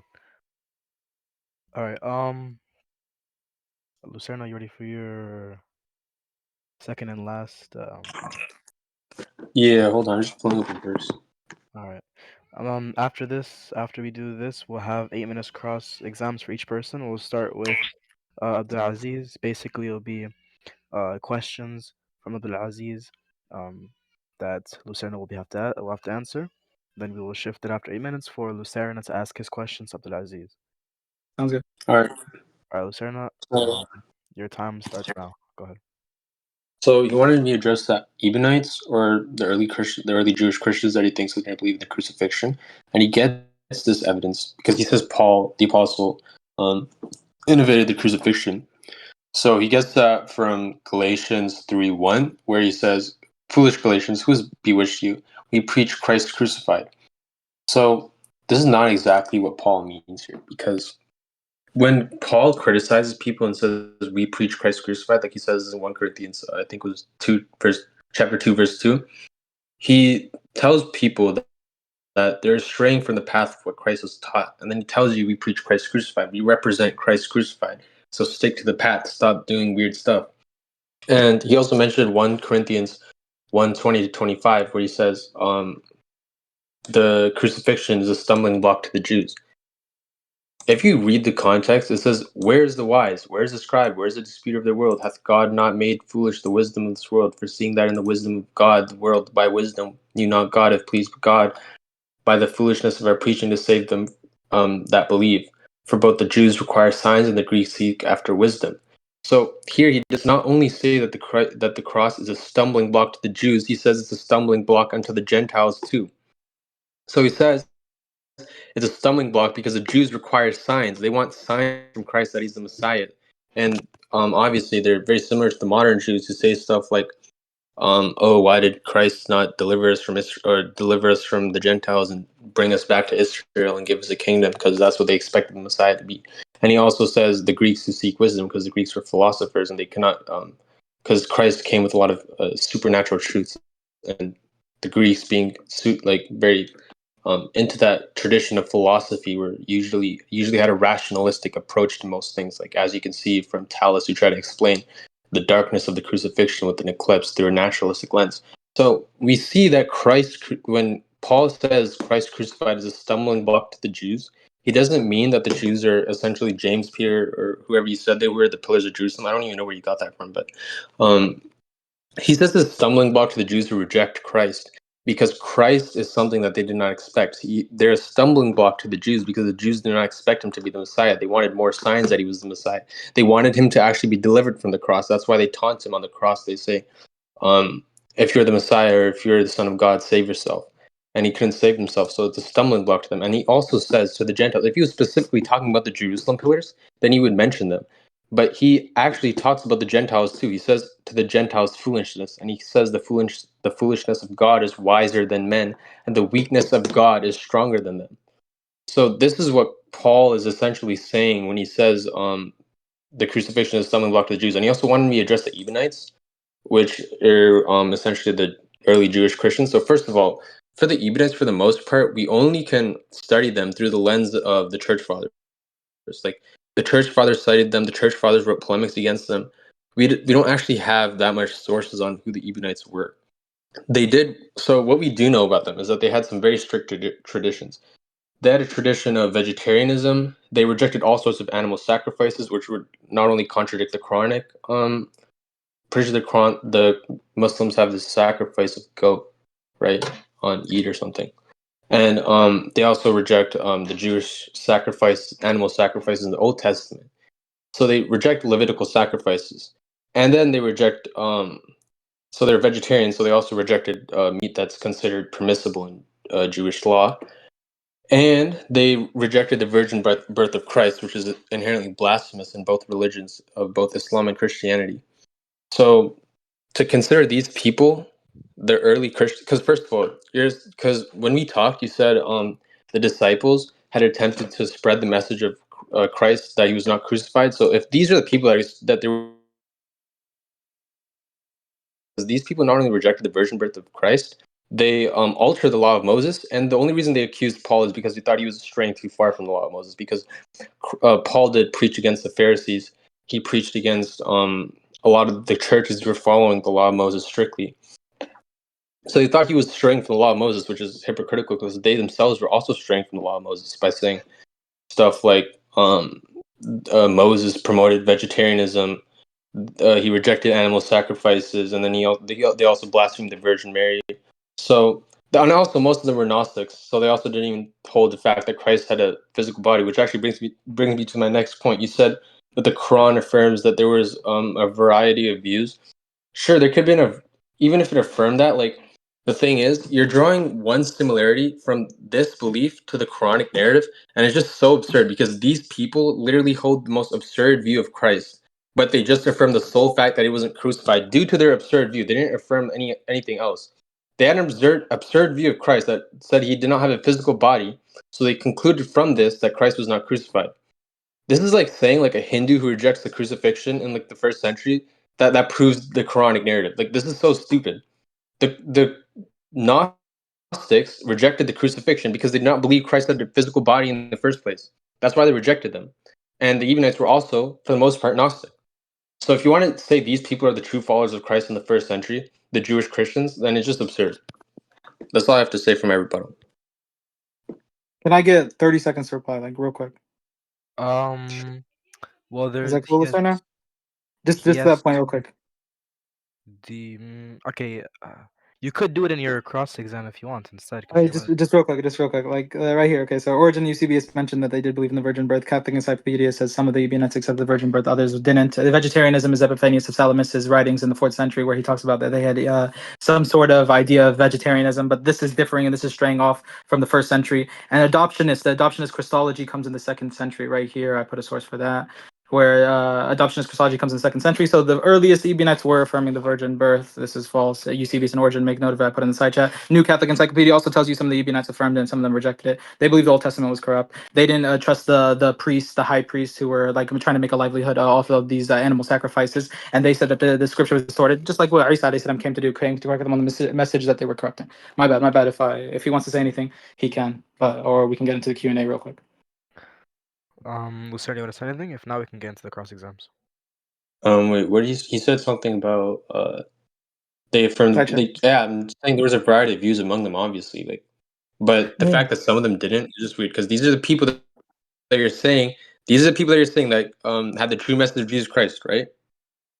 Yeah, they would have had the original Hawariyun within the 1st century. They would have had, yes, the true beliefs of Jesus So Christ. I can prove this very easy. so these people who apparently had the true beliefs of Jesus Christ, or at least the Quranic narrative, apparently affirmed that well, some of them at least rejected the virgin birth, and you get that from Origin. Apparently, Origin Eusebius say they did accept the virgin birth. Right here, I put in such a. did they write about them? Yeah, right here. I put in such a. So New Catholic Encyclopedia. Let's say the rest of this for the cross exams. Just start the cross exams real quick. Can we read this real Okay. quick? Origin is the first to mark a distinction between two classes of Ebionites, a distinction which Eusebius also gives in Ecclesiastical History. Some Ebionites accept, but others reject his virginal birth of Christ, though all reject his pre-existence and his divinity, and they weren't Gnostics. They affirmed the prophetic Messiah. This is in Justin Martyr's writings as well. Dialogue of Trifle, he appeals to the Ebionites, and he says that, yes, these people are affirming a prophetic Messiah. And like he's saying, like, why are you affirming a divinic Messiah?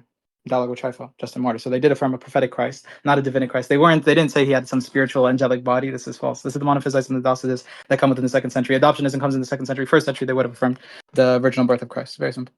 All right. Let's get into the Q&A if you'd like. Here, Abdulazeez, everyone look in the side chat. Whenever you're gonna use quotes now, make sure to put them in scans or whatever you wanna do so people can see them. Abdulazeez, you'll have 8 minutes to do your cross exams. Basically, you will be asking him questions. It'll be like a dialogue where you'd ask him questions. He'll have to respond. But let's try not to stick on the same point for the entire time because it'll get boring. Let's just try to go through each point you have, inshallah. And then after you're done, Lucerna will do the same thing, and then we'll go to conclusions, inshallah. Sounds good. Okay. First point I want to bring up to ruin the gospel narrative. Okay, in John chapter 19, verse 28 to 29, right? The crucified victim, he calls out and he says, I'm thirsty. And then he drinks. So they bring a cup of wine to him and he drinks it and he receives it, right? Was this Jesus? Yeah. Okay. So Matthew chapter 26, verse 29 says that Jesus will not drink of the vine until he's back in the heavens. Commentator right here, C.K. Barrett, right? Very prominent, biblical scholar. He tells us that there's no point in reconciling this, right? And that John wasn't aware of this tradition. John wasn't aware of this prophecy because it's not mentioned in John chapter 6, verse 60 with the Eucharist, where he says, I will not drink of the vine until I'm back in the heavens, right? And right here, we would see that the crucified victim is drinking wine. So this would flunk Jesus' prophecy of him saying that I will not drink wine until I'm back in the heavens. How do you address this? Where does he wait? He will not drink wine until he's back in the heavens. Matthew chapter 26, verse 29. And Luke chapter 22, verse 17, Luke chapter 22, verse 18. He says, For I say to you, I will not drink of the fruit of the vine from now on until the kingdom of God comes. But in the Gospel of John, it says he received it. But after this, Jesus knowingly... What does Matthew say about the fruit of the vine, though? Yeah, Matthew chapter 26, verse 29. I'm telling you, But it's in Matthew. what exactly is it? Like, He's saying, I will not because drink of the I know, wine. I will not drink of the I know he wine. said that, but the thing is, in the Gospels, they use a lot of metaphorical language. So, what is he exactly referring to? Because if he's just saying Jesus won't drink any wine until he goes back to heaven, that's kind of dumb. This is literally word for word what he's saying. All right, I'm going to bring you C.K. Barrett's commentary in the side chat if you'd like to look at it. Right here. I 1 I second. don't know. Where he says, there's no point in reconciling this. There's no What's point the in verse? reconciling this. What's the verse? John chapter 19, verse 28, 29, and No, Matthew I'm chapter talking about 26. Matthew. I'm Yeah, talking about Matthew chapter Matthew. 26. Matthew chapter 26, verse 29. Okay. Matthew And here's chapter C.K. Barrett's. 6, C.K. Barrett's a verse Christian as 20. well. And the only way you escape this is if you go with like what we find in like the second great treatise of Seth, where it says that Jesus, even like they make mention of it, where Jesus says, "It was not I who drank the vinegar; it was not I who drank the wine, right? But rather a man named Siren the Siren." Hold on. Matthew chapter 6, 29 to 32. Yeah, my Yeah. bad. I got kicked out for some reason. Matthew chapter 6, 29 and 32. Matthew chapter 26, verse 29. Wait, Can we pause the timer while he looks for it, real quick? I would tell you I will not drink from. Okay, let me read the context. Yeah, sure. We can take as much time as we want. Okay, yeah, fine. And this is the Gospel according to St. John. While you're looking at it, I'm going to read An the evening C.K. came, Barrett's Jesus was commentary. reclining at the table with the 12, and while they were eating, he said, "Truly I tell you, one of you will betray me." They were very sad and began to say to him one after the other, "Surely you don't mean me, Lord." Jesus replied, "The one who has dipped his hand into the bowl will betray me. The Son of Man will go just as it is written about him. But woe to the man who betrays the Son of Man. It would be better for him if he had not been born." Then Judas, the one who would betray him, said, "Surely you don't mean me, Rabbi." Jesus answered, "You have said so." While they were eating, Jesus took bread, and when he had given thanks, he broke it and gave it to the disciples, saying, "Take and eat. This is my body." Then he took a cup, and when he had given thanks, he gave it to them, saying, "Drink from it, for all of you. This is the blood of the covenant, which is poured out for many of the forgiveness of sins. I tell you, I will not drink from the fruit of the vine, from now until the day when I drink it new with you in the Father's kingdom." So Okay. So Jesus he's makes a kind of referring to prophecy. the He's Yeah, Jesus referring makes to a the prophecy right Eucharist.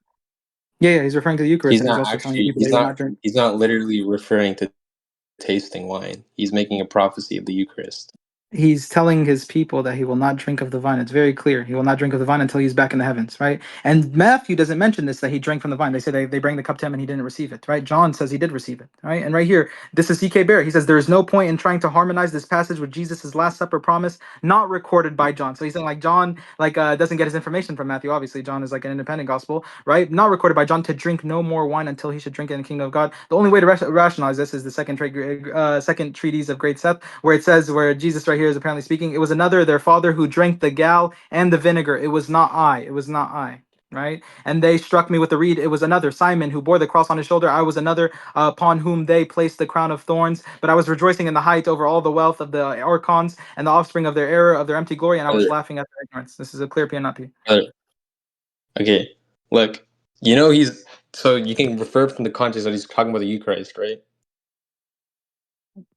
Yeah, he's Do talking you about the from Eucharist, and he's telling the people that he will not drink of the vine until he's okay? back in heaven. What does It's he a clear say? statement. What does he say? But before verse 29.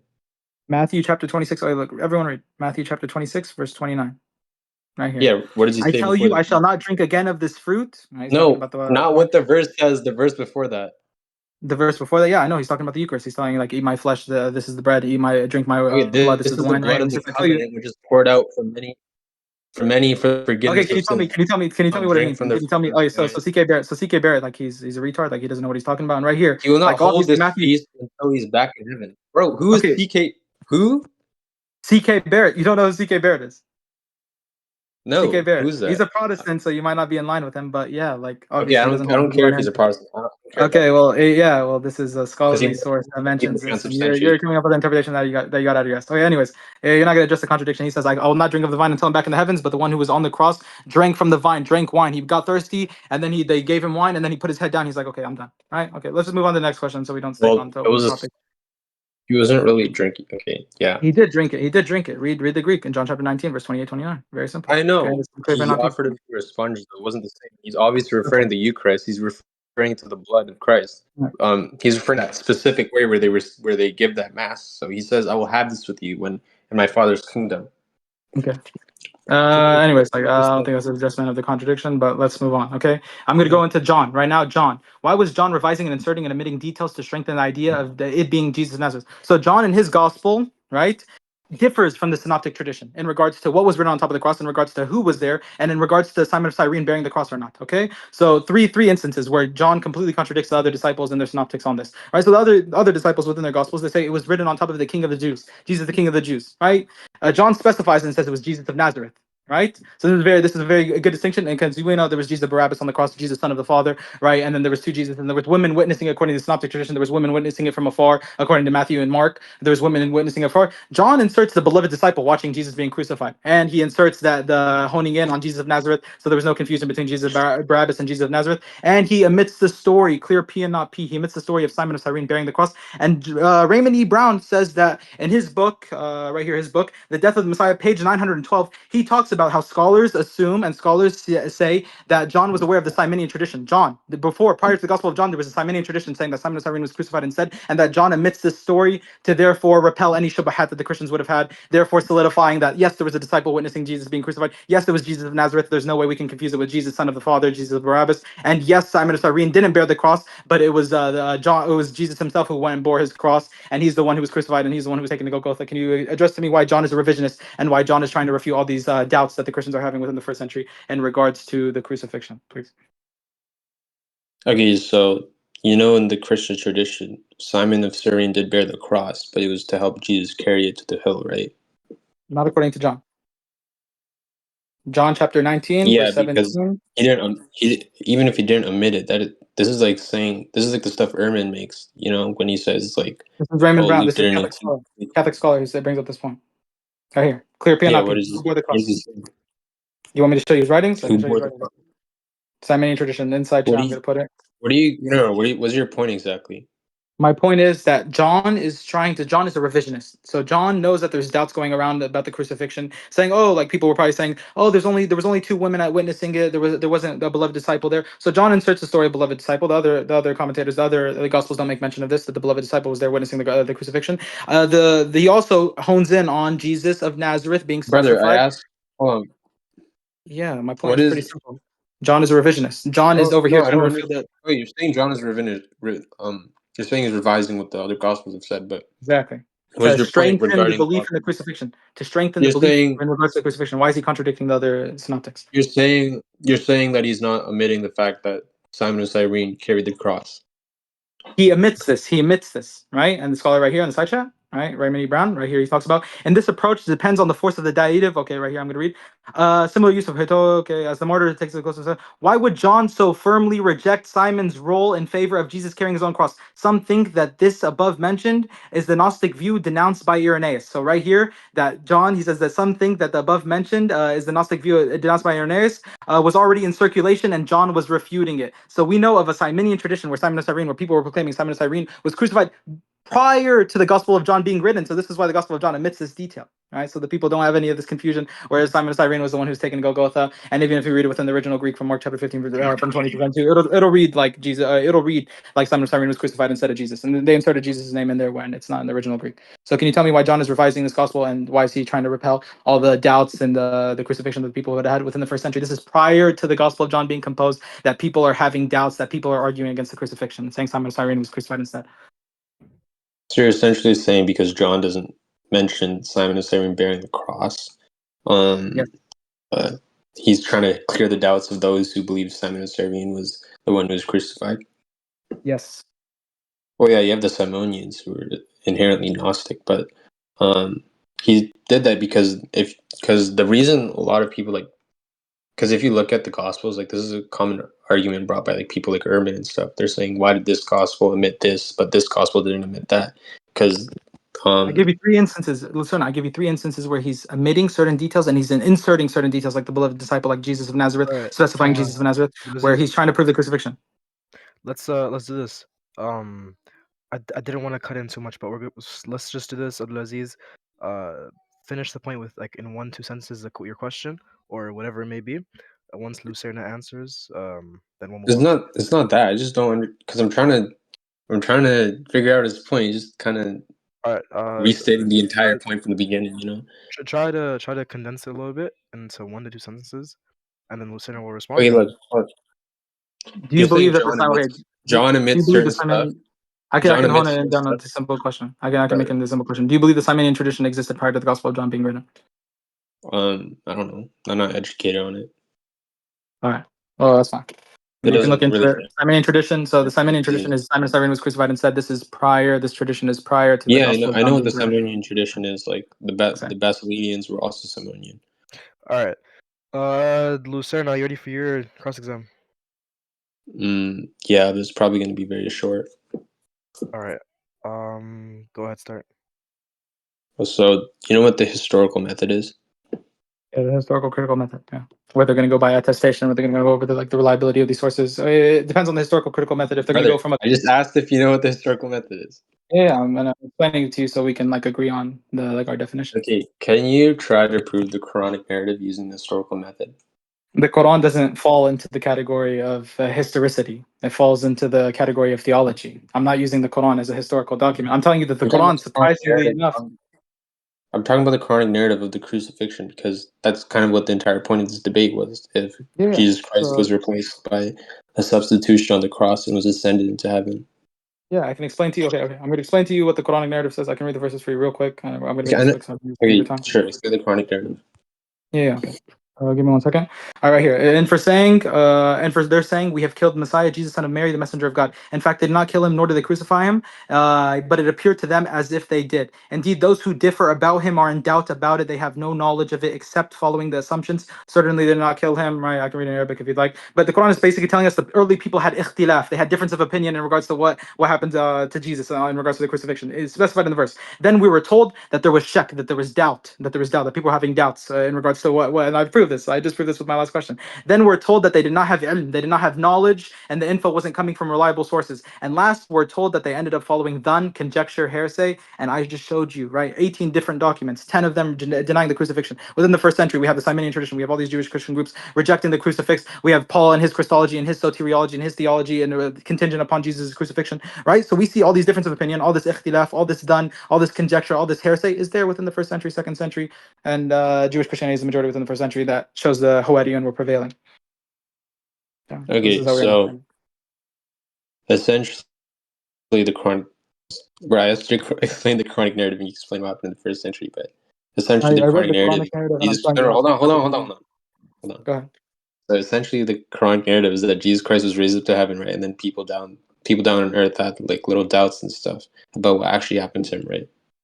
Okay, no. So I can go by tafsir, or I can go from Ibn Abbas, where he tells us that Jesus' the apostles and disciples would have known that he wasn't crucified, would have known that he was ascended into the heavens, and they would have known. It would have been the Jews who went and crucified Jesus. They would have been the ones who were saying, "Oh yeah, we killed him," boasting and making a mockery of him, saying that we killed him. But the true, authentic disciples of Christ wouldn't have been accepting vicarious atonement. They wouldn't have been propagating this view that Jesus died for the sins of humanity, and they wouldn't even went propagating the idea that Jesus was crucified. And I showed you sources from the first century: Ignatius, a letter to the Trallians, letter to the Philadelphians, letter to the Okay, so Magnesians. that's your view, right? Paul's conjecture as well. You said what? That's your view, right? That's my Okay, view. let me Yes. sum up your view. Your view is that Christ ascended to heaven. He appeared crucified to a specific faction of Jews, presumably the Pharisees. Was he? What Did can I he show him? appear Yeah. crucified to the Romans as well? Did he appear like that to the Romans as well? Yeah. Is that what you said? Well, the Quranic Yeah. narrative, if I'm taking it, depends on which tafsir I'm taking Bro, from. just say yes or But no, bro. the Romans, I'm saying it depends. I'm saying from our tradition, from our belief, we wouldn't say that the Romans are the ones who killed Jesus, right? Paul doesn't believe the Romans killed Jesus. Paul in First Thessalonians chapter 2 verse 14 15 says the Jews killed the ones who killed Jesus, and even says in Romans chapter 7 he says the Roman authority can never do any wrong because they're inspired by God, right? So he doesn't even believe that the Romans went and put Jesus on the cross. He doesn't believe this. This is one of my arguments that I was making in the first opening statement. So yes, it was the Jews who killed Jesus, or Okay, quote so unquote only killed Jesus. the Jews conducted the entire crucifixion, right? Yes, the Jews are the ones who persecuted, and the Jews are the ones who plotted, according to John chapter 11, verse 45 to 48, according to Yeah, the Quran. brother, I know. Okay, they conducted they conducted it like they Yeah, actually they dragged. could have had they could have had people around their view trying to make them work for them. Yeah. But yeah, Okay. we know Okay. the So Jews were that's the your ones. view, right? That's your Yeah, view. yeah. Okay, and then your view is that Christ ascended to heaven. He appeared crucified to these people. It was probably Simon of Cyrene, Judas, an apostle, the Roman soldier, whoever you believe it was substituted on the cross. So you believe Christ ascended to heaven, and then everyone. So he only appeared crucified to these Pharisees, and then the disciples knew the actual view, and they went telling everyone that Jesus Christ was not crucified, right? Exactly. Yes. برفع الله إليه وكان الله عزيزا حكيما. So And Allah who are these disciples? Who are these for these disciples? disciples, I would consider James, right? And I can bring you scholars like Hans Joachim Schoeps. I can give you Jeffrey J. Butts. I can give you from James D. Tabor as well, that identifies like the Ebionites and the Nazarenes who were followers under James the Just, and I can show you where they rejected, where he talks about them in their writings, and where they said they rejected the vicarious atonement, they rejected the resurrection, they didn't have it in their original writings, they make no mention of the passion and crucifixion narrative, right, and the resurrection narrative, which most scholars will say are later on additions, and these would be the Hawariyun, these would be the people that identify that where Jesus is authentic disciples. James, I would consider one of them if you want. Peter, right? Depending on the historical Peter, right? We have writings attributed to Peter where he rejects the crucifixion, like the Apocalypse of Peter. We have writings attributed to Peter where he calls Paul an enemy of God and an apostate from the law, and he rejects his idea of seeing the risen Christ on the road to Damascus. And he says like he makes an argument where he says Paul or Jesus wouldn't reveal himself in apparitions or dreams, right? He wouldn't do this. He said like we saw the physical body of Christ whenever he was resurrected. This is like your view, and Paul doesn't make mention of this. Well, Paul to be like fair, placed in Paul an was an angelic. ex-Pharisee, right? Paul is an ex-Pharisee. There's difference of opinion in regards to what Paul was. Paul, I would classify him as a Sadducee, right? When it comes to him being a Pharisee, he's quoting. Paul was an So he's ex-Pharisee. quoting. That's why the Christians are afraid of him. That's from your view. So like other people will Paul put was like an doubts in this. ex-Pharisee. Right? So can you tell me why The Paul is apostles quoting are Greek? ex-Pharisee. Can you tell me why Paul is quoting Greek literature, right? When the Pharisees were known to hate the Greco-Roman influenced literature in Acts chapter 17, verse 28, where he says we are the offspring, and then he quotes like a Stoic philosopher that like talking about we are the offspring of Zeus. Can you tell me this? You're Like a laying Pharisee out. would never do this. A Pharisee would never do this. A Pharisee, there's no chance a Pharisee would ever do this. Pharisees despise the Greco-Roman, the Hellenistic Jews, the ones who were influenced by this Greco-Roman school of thought, their paganistic beliefs, ideologies, scripture writings that like all your gospel writers derive their beliefs, their concepts, their customs, their traditions off of these writings as well, like the Homeric writings, for example, right? And Dennis R. MacDonald makes a lot of arguments for that as well. So yeah, when it comes to our narrative, it's very historically sound. The Quran doesn't fall Okay, into a historical document. It's not a historical document. No one regards it as a historical document, but us as Muslims, we believe in it. Anything it tells us about history, we would affirm it. But it's very interestingly enough that we find this belief in the solidified in the foundational beliefs that were within the Quran within the first century. So I'm not talking about the Quran itself. I'm not talking about the Quran itself because your narrative seems to be that Christ was not crucified. Mhm. He appeared crucified to the Jews, the Mhm. disciples, No, particularly James. James, no, that he appeared crucified to James. Okay, can you tell me? Can you tell me no. in I James's said the writings? Yeah, disciples. James. No, yeah, no, no, no. yeah, I'm yeah. not saying. I'm not saying it was crucified to James. I'm saying like disciples, James in particular. Um, is that it? No other disciples had the true The message of Hawariyun, Jesus Christ. the Hawariyun are identified by name within the Quran. There's a lot of speculations on who these Hawariyun could have been, but we don't need to know the names of Moses and his disciples, of Okay, so Abraham and these his disciples. disciples Right? went around propagating the view that Jesus Christ was not Exactly. crucified. Yeah, Wait, Ibn Hazm can I have says, more time on the cross exam? Because I'm so yeah, go ahead, take because all the time you need. most of this was just trying to understand his view. Okay, so can you try applying the historical method to this narrative that Christ was not crucified, that the disciple Peter or no James went around preaching that he was not crucified, Beautiful, beautiful. Okay, so we and know Jewish. Yeah, I can address this point. You wanted to add something else? also you're lagging out. You're like hella lagging out. I'm lagging out. Can you hear me good? Okay, never mind. You're Yeah, good. you're good. You're good. Yeah. Okay. Beautiful, beautiful. So I already bring you the groups that Paul is in contention with, and the Ebionites and the Nazarenes are identified as followers under James the Just, right? From the years 30 to 80 CE. Your Acts book is a revisionist, and I can bring you multiple scholars like Jeffrey J. Butts, where he talks about how Luke is a revisionist, and Luke always glorifies and exalts Paul, and always acts like he's whitewashing history, and he's sweeping everything under the rug, all the theological disputes, all the contradictions between each person's ideologies and beliefs pertaining to Christ. He goes over this as well, how Luke is whitewashing. Luke mentions Paul over 100 times in Acts. Luke only mentions the head of the church, which I would identify James as the head of the church from the years 30 to 80 CE, the Church of Jerusalem, right? He only mentions James 3 times. He mentions Paul over 100 times. So yeah, and we see early disputes. I can prove to you how James is a Jewish Christian, right? From using Acts chapter 21, verse 18 through 24, where he makes Paul retake the Nazarite vow, right? And the Nazarenes, right, who Epiphanius says is the earliest Christians, and they would be identified as the earliest Christians according to the book of Acts. They are the ones who are affirming the prophetic Messiah, not a divinic Messiah. They're the ones, right, for that we have from their writings that are saying that the Old Testament is corrupted. They are the ones who did hold to the virgin birth. They're the ones who believe the scriptures Old Testament were tainted. They rejected substitution atonement or blood sacrifices, and they contested the crucifixion in the time of Paul. They were followers of John the Baptist, then Jesus, then James, and I can show you how all of their beliefs and everything that they do, like how they sell up all their belongings and they go and they preach basically what the same message as Christ, that their beliefs were held really early in the primitive church. Right, the development of the Trinity, the development of the hypostatic union, this development of this mythological man God coming down and saving us. This is all coming from Paul. It's not coming from the Jewish Christians. And the Jewish Christians, I believe that they even planned to kill him. The Jewish Christians in Acts chapter 24, there was 40 of these Jews who were planning to kill Paul because Paul was teaching against the law. Paul was teaching against the law. He couldn't uphold the law himself. He struggled with it, and he was trying to deviate and go away from it. So yes, the Jewish Christians were in line with Islamic thought. They weren't accepting the crucifixion. They weren't accepting the resurrection. None of their writings. Bring me any writings from these Jewish Christians. Gospel of the Ebionites, the Nazarenes, the Didache, anything that like the Gospel, even Q or one of the early Gospel of sources. Ebionites Bring is me the passion and lost. crucifixion narrative with them. Bro, okay, look. First of all, half these gospels like lost. Like the Gospel of the Ebionites, nobody even has that anymore. That got lost a long time ago.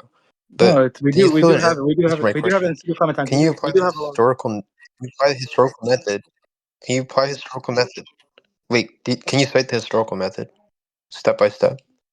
I told you the historical method is going to be dealing with like attestation. It's going to be dealing with people claiming in regards to certain events happening. It's going to be going by any corroboration to these historical events or these historical figures in their life and their ministry. It's going to be like taking all of this into account. Historical critical method. But you're looking at it, if you're looking at it from like a naturalistic perspective, that's different than a theological perspective as well. Because from a theological perspective, we both believe that Jesus could do miracles, that Jesus could have been ascended into the heavens. You believe in the resurrection. I believe him ascending into the heavens Yeah, prior. I know the Quran accounts of theological. Bro, I know the Quran accounts a theological event. That doesn't mean that it can't be historically attested to. For example, the resurrection.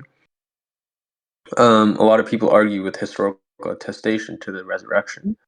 That's a different topic. But even if Christ had ascended, or as you say, you still have to provide the kind of historical attestation that there were Christians who kind of held to the Quranic narrative, because a lot of the Jewish Christians that you cite have very weird views. Like there's a lot of stuff that goes against the Quran as well. So I No, they wouldn't don't. say these people Later really. on, there's factions that split, and they do affirm like some weird beliefs. And I told you, the adoptionist Christology comes within the 2nd century. So prior to that, even Eusebius and Origen say, yes, the Ebionites, and then their time were affirming the virgin birth. Right. That's All right, one way. Nadia, Burn. He says 3 minutes, 2 minutes left. Origin. From what you cited, you said some rejected, some didn't. Yeah, I told you. So we're talking about And adoptionist Christology. they also had the tradition of this vegetarianism, rejecting animal Vegetarianism, fourth sacrifice. century, fourth They century, kind of, fourth century. This is Epiphanius' writing. what So do you mean? Epiphanius, the Ebionites are the Jewish They weren't Christians even that Epiphanius is they dealing with. died out before the 2nd century though. No, the Ebionites didn't. The The Ebionites were Ebionites are. the So why is Epiphanius speaking about them? Epiphanius of Salamis. He speaks on them. He says they were he going could by be a redacted recounting version of the he could Gospel be of recounting Matthew. history. I'm rewriting He history. could I'm have been quoting recounting Epiphanius. history.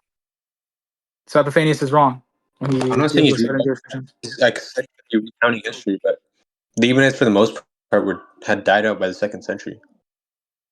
Okay. The Ebionites, the That's why Nazarenes, we know there's the no, if Nazarene they and actually lived that Salman long, bin there would Farsi. probably be like, Okay. So I can quote you Epiphanius as well, where he talks about people reading the Apocalypse of Peter within the fifth what? century. I can quote you Salman bin Farsi, right, who we have from our Islamic literature, who's a Nazarene, who wasn't in line with his Trinitarian belief, wasn't in line with Jesus dying for the sins, and he saw the Prophet Muhammad sallallahu alaihi wasallam, and he was waiting in Medina for the Prophet Muhammad sallallahu alaihi wasallam and recognized him as a true prophet. So we do see like they dispersed. Yes, they were Wait, heavily persecuted. Yes, Paul's Christology, Paul's soteriology, and Paul's theology was remained or started thriving and caught fire. Right, we see this, right? But when it comes to the Jewish Christian groups, they were under the rug basically.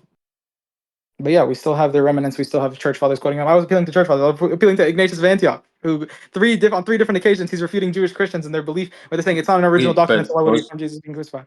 Why would he only appeared to suffer, right? All right. And he says that some reject his death. Some reject his death, and he says, "I urge you to act like Christ's disciples."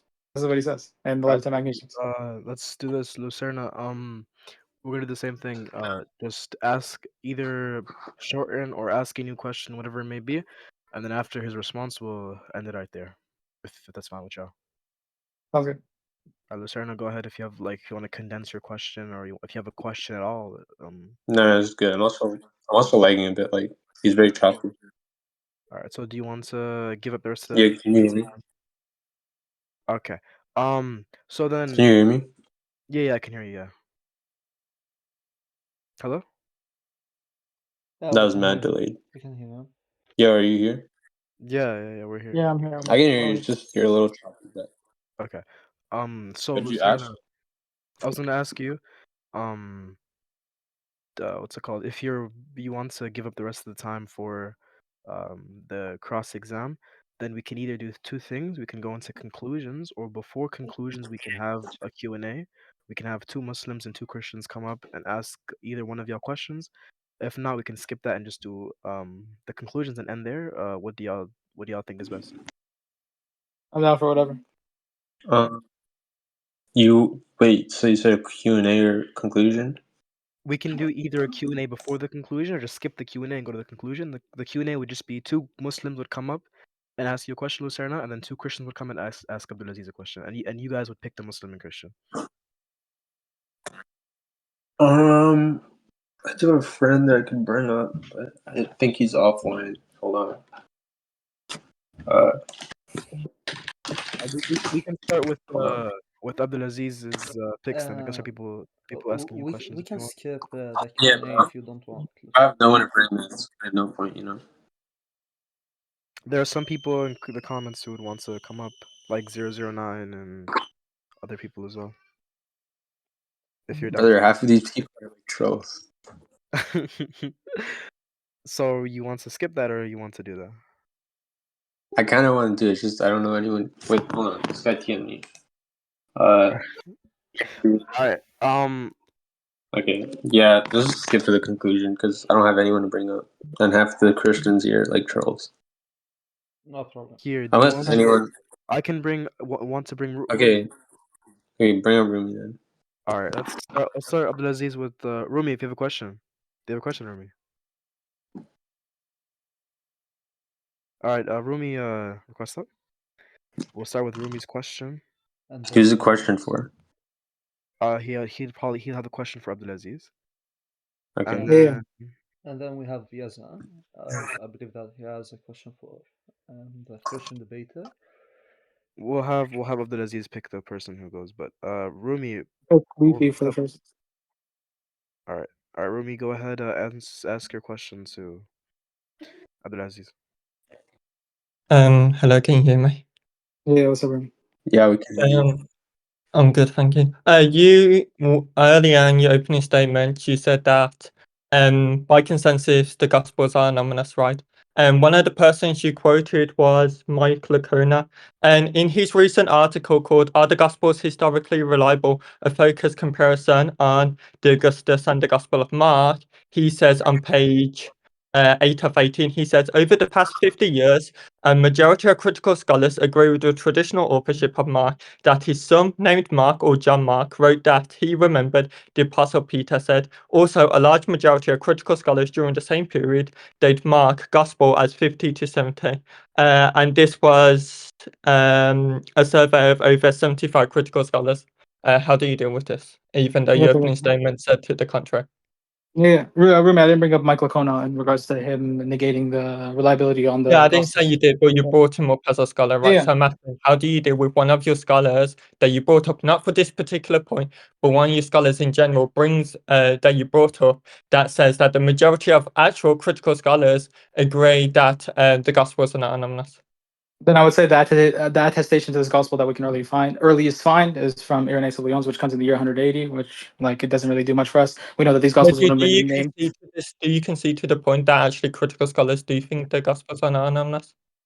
That the Just a simple gospels, yes or no. I would say the majority academic consensus is that the gospels are anonymous. And right here, I bring from Okay, so how do you deal Edward with Mike Schweitzer. Lacona that says the opposite to you? And I can bring many Okay. scholars that say the opposite to you. Well, great. Then we can go scholar for scholar. But I bring here from the Good News according to Mark, Edward Schweitzer, and I trust the European scholarship over some American evangelical scholarship, right? Okay, Where he so says, we do not know why what the is author was. European better than American? Can you give me the justification for this?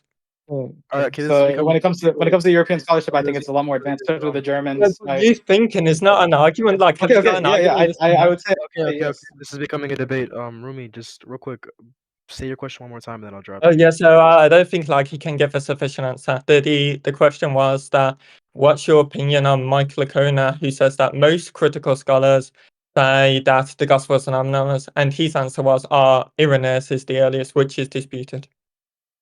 All So right. Irenaeus, is the earliest that who quotes the four gospels and who says that these are the ones that are doctrified, these are the ones that codified. Right. When it comes to the Gospel of Mark, I made my statement very clear earlier. This is the Good News according to Mark by Edward Schweizer. He says we do not know who the author was. Conceivable that Mark was his real name. The superscriptions of the biblical books were not added until the 2nd century, but it was necessary, at least orally, to distinguish between the Gospels. As soon there was more than one. If the title had been given at a later time, the real author was not known. Okay. But in regards to if you want to attribute the Gospel of Mark, I think Mark is a very excellent writer. I think Mark used literary mimesis in regards to the Homeric writings, and yeah, we can go over the academic consensus in regards we can go to Dennis or McDonald has multiple books on this, where Mark is literally verbatim copying off of using Homeric literary mimesis, and he's copying off the Homeric writings using it as the backbone of his scripture. This would have been in his time, and that he is also using Old Testament prophecies as well to dictate and to narrate the crucifixion and resurrection, or the crucifixion site. And he quotes Psalms 22. Robert M. Price makes this point. Bart Ehrman makes this point that he's literally just giving Psalms 22. He's not a historical witness. He's not an attestation. And according to Eusebius, right,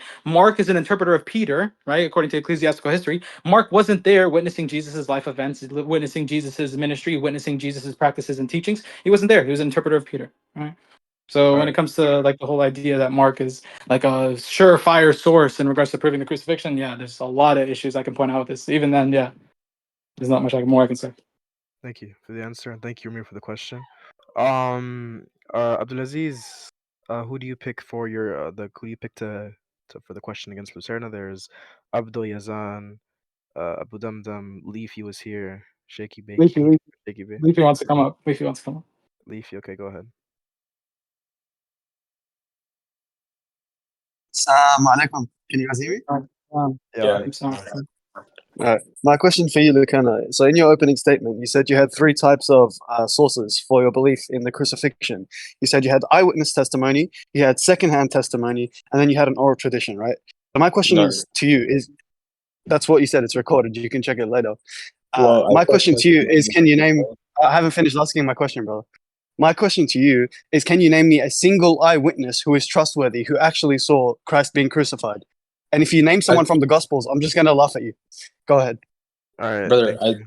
I said eyewitnesses threefold, but I said we do have the synoptics as eyewitnesses, but I said it's inadmissible because you guys criticize them heavily. So I said I wouldn't bring it up. That's what I Who's said. eyewitness? Mark was an But interpreter of Peter. Mark wasn't witnessing this. Matthew wasn't witnessing this as well. Right? Matthew was Luke as well. Luke is a historian. He wasn't witnessing these events. These people weren't disciples of Jesus, watching his ministry, watching his life events. John would be the one that you would go to, but then again, I refuted the Johannine tradition, right? That leads back to the John son of Zebedee, and then we have John the son of Zebedee, John the elder, John the apostle of the Johannine community, or an anonymous disciple that where this gospel is attributed to, and John doesn't even make reference to who's writing this gospel. So we have All literally right. no one from these gospels. All right. Okay. Lucerna, do you have another question? Do you want to bring up to ask a question of Aziz? There's 009 still waiting if you want to bring him up, but I don't know if you know him. I don't know him, and he doesn't look very genuine. Yeah, this guy Sanctum want to come up? Sanctum, do you want to come up? Or you can ask a question in the chat and you can answer it. Right? It was just a Q&A.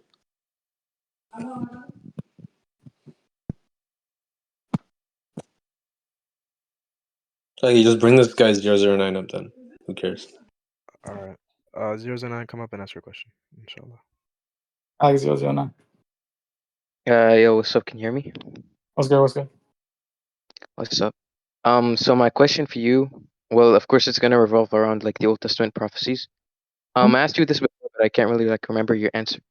So, my question is this: if I were to argue for the suffering servant being the Messiah, and of course I would argue using the descriptions given in the suffering servant songs, and then compare them with the passage discussing the Messiah. So the argument I gave you last time was this: in Isaiah 11, for example, it says that the Messiah will have the Lord's Spirit upon him. This is the same description given the suffering servant in I believe it's Isaiah 42. And Isaiah 53, of course, it uses it says that the servant will be cut off the land of the living for the transgressions of others, which is the same description given to the anointed one in Daniel. It says he will be cut off. So this is just these are basic arguments for the suffering servant being the Messiah. And of course, there are lots of arguments for Zechariah 12, with the angel of the Lord in Zechariah 12:8, because you know, Yeah. 2 verses later it says that he'll be pierced, etc., etc. So I wanted to know, like, how would you reconcile this with your position? Beautiful. So historically, this wouldn't fall in line with anything that we see pertaining to Jesus's crucifixion, Jesus' life, Jesus' ministry. Correlate that to the Jewish idea of their Messiah. Their Messiah was supposed to come. He was supposed to reign on earth. He was supposed to establish peace from the east to the west of the earth. He was supposed to take the throne of David, right? He was supposed to die. Like there is opinions, yeah, that he was supposed to die as a martyr, right? Daniel chapter 7 through Daniel chapter 11 will give you this view that he was supposed to die as a martyr, but that is martyrdom, dying in the battle, right? So when it comes to when it comes to this, these messianic prophecies pertaining to Jesus' crucifixion, there's a lot of things that have no backing in regards to the suffering servant. Suffering servant, I told you like multiple times.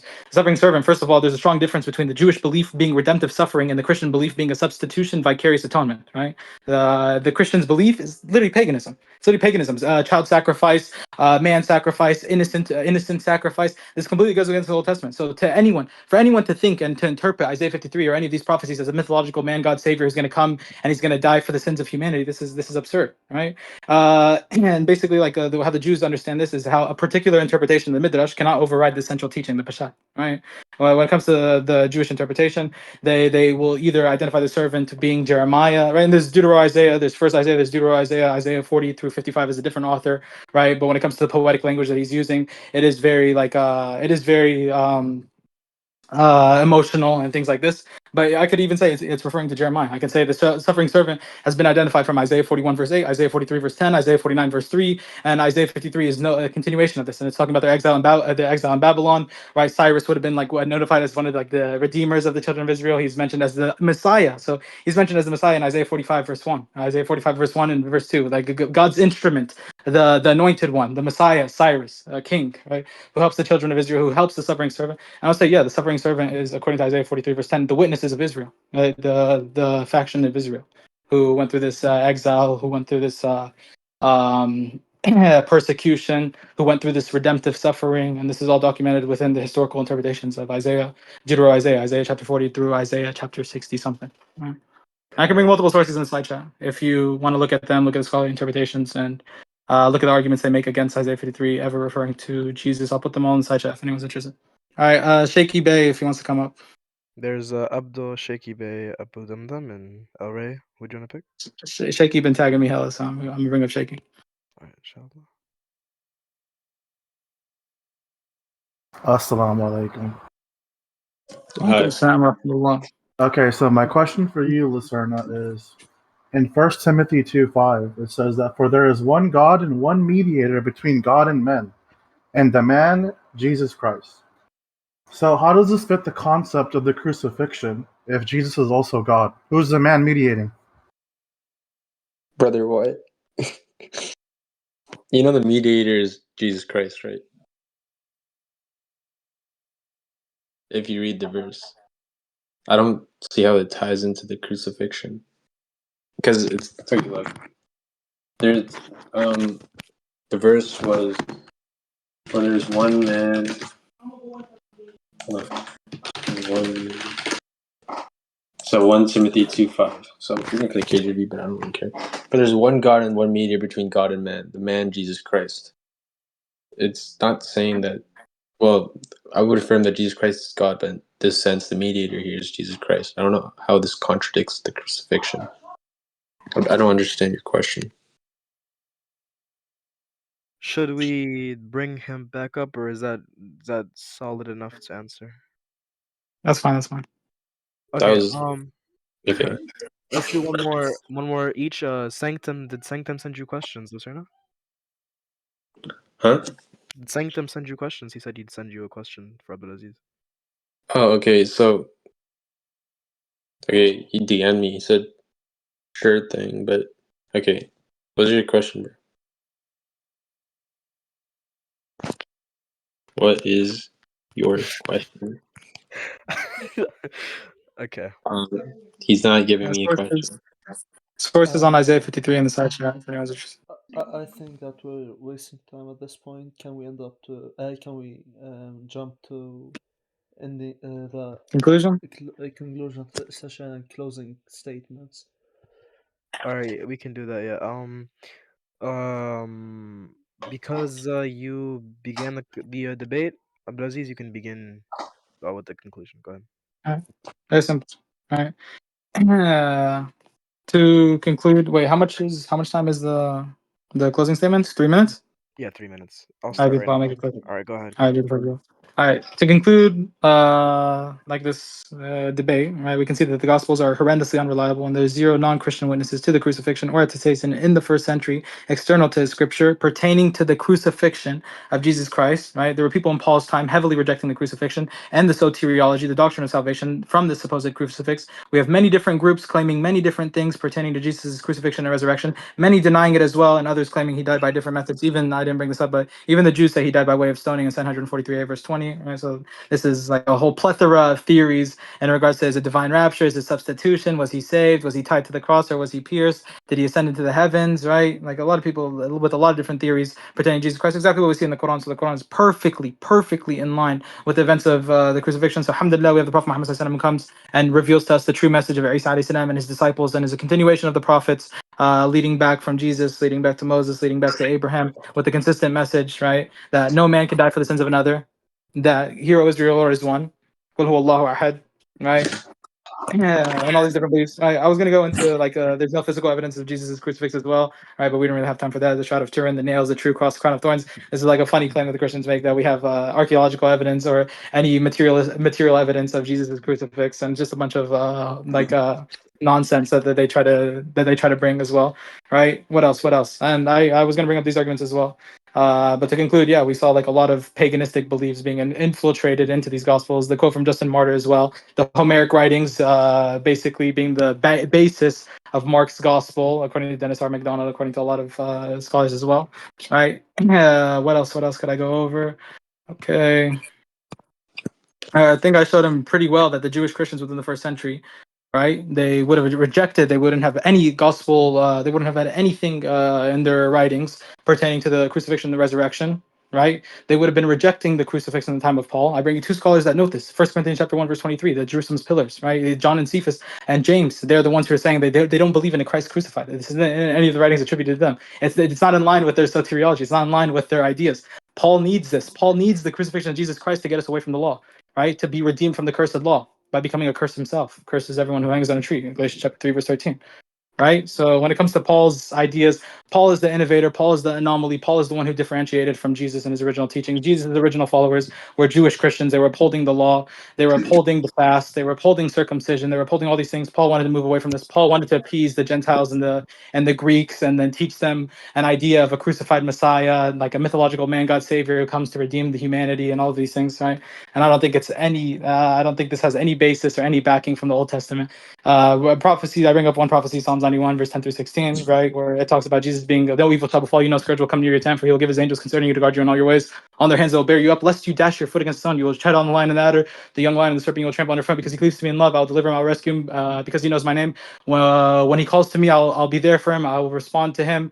I will rescue him. I will honor him, and I'll show him my salvation. Right? This is God talking about a prophecy. This is a prophecy attributed to Jesus in Matthew chapter 4. Right? And it talks about Jesus being saved, just like how we see in the Quran. So messianic prophecies completely fold on them whenever we bring our own, and all the groups that were claiming messianic prophecies to say that Jesus was ascended into the heavens, right? Like Psalms 2, for example, from the Basilians. But it was a good discussion. Thank you, Lucerna, for having it with me. All right, Lucerna, go ahead with your 3 minutes, starting now. Well, he talked really fast. He talked a lot, so it was a lot to digest. I didn't think he talked that fast, and we had a lot of time, and he talks very fast. So there was a lot of information that I didn't get to respond to, or I didn't even like memorize because I was trying to take notes, but he's talking very fast. So on a lot of the stuff that he refuted in the opening statement, I was never going to bring up in the first place. So that's kind of sad. But textual criticism isn't something I specialize in. I came in here because I was kind of interested in it, but maybe we can have another debate about this one day. But what I really liked was the part about the prophecies. Like, I think the prophecies were very interesting. Like what he brought up right now, I presumed he'd bring that up about Psalms 91. So maybe we can have a discussion about the prophecies one day and the Messianic prophecies concerning if the crucifixion was to happen or not. But it was fruitful. It was a fruitful debate, I guess. I mean, I didn't learn much. I don't think he learned anything new either. Like, he seemed to have heard all these objections before. So yeah, that's my thoughts on the debate. It was nice. All right, man. Thank you. It was a nice discussion. I think we all had fun. I think we all enjoyed it. I think we all, Benefited. you know, benefited from this. Yeah, thank you for the two debaters and on behalf of the staff of the server. We appreciate your time and thanks for the audience. I guess that concludes the debates. Yeah. All right. To the Muslims, assalamu alaikum, and to everyone else, have a nice day. All right.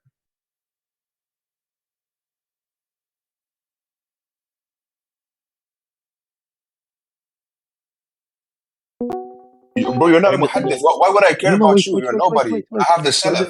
Who are you? Bro, wallahi, this muhaddithin, it became too much, bro. On Discord, muhaddithin. I'll give you the people we can.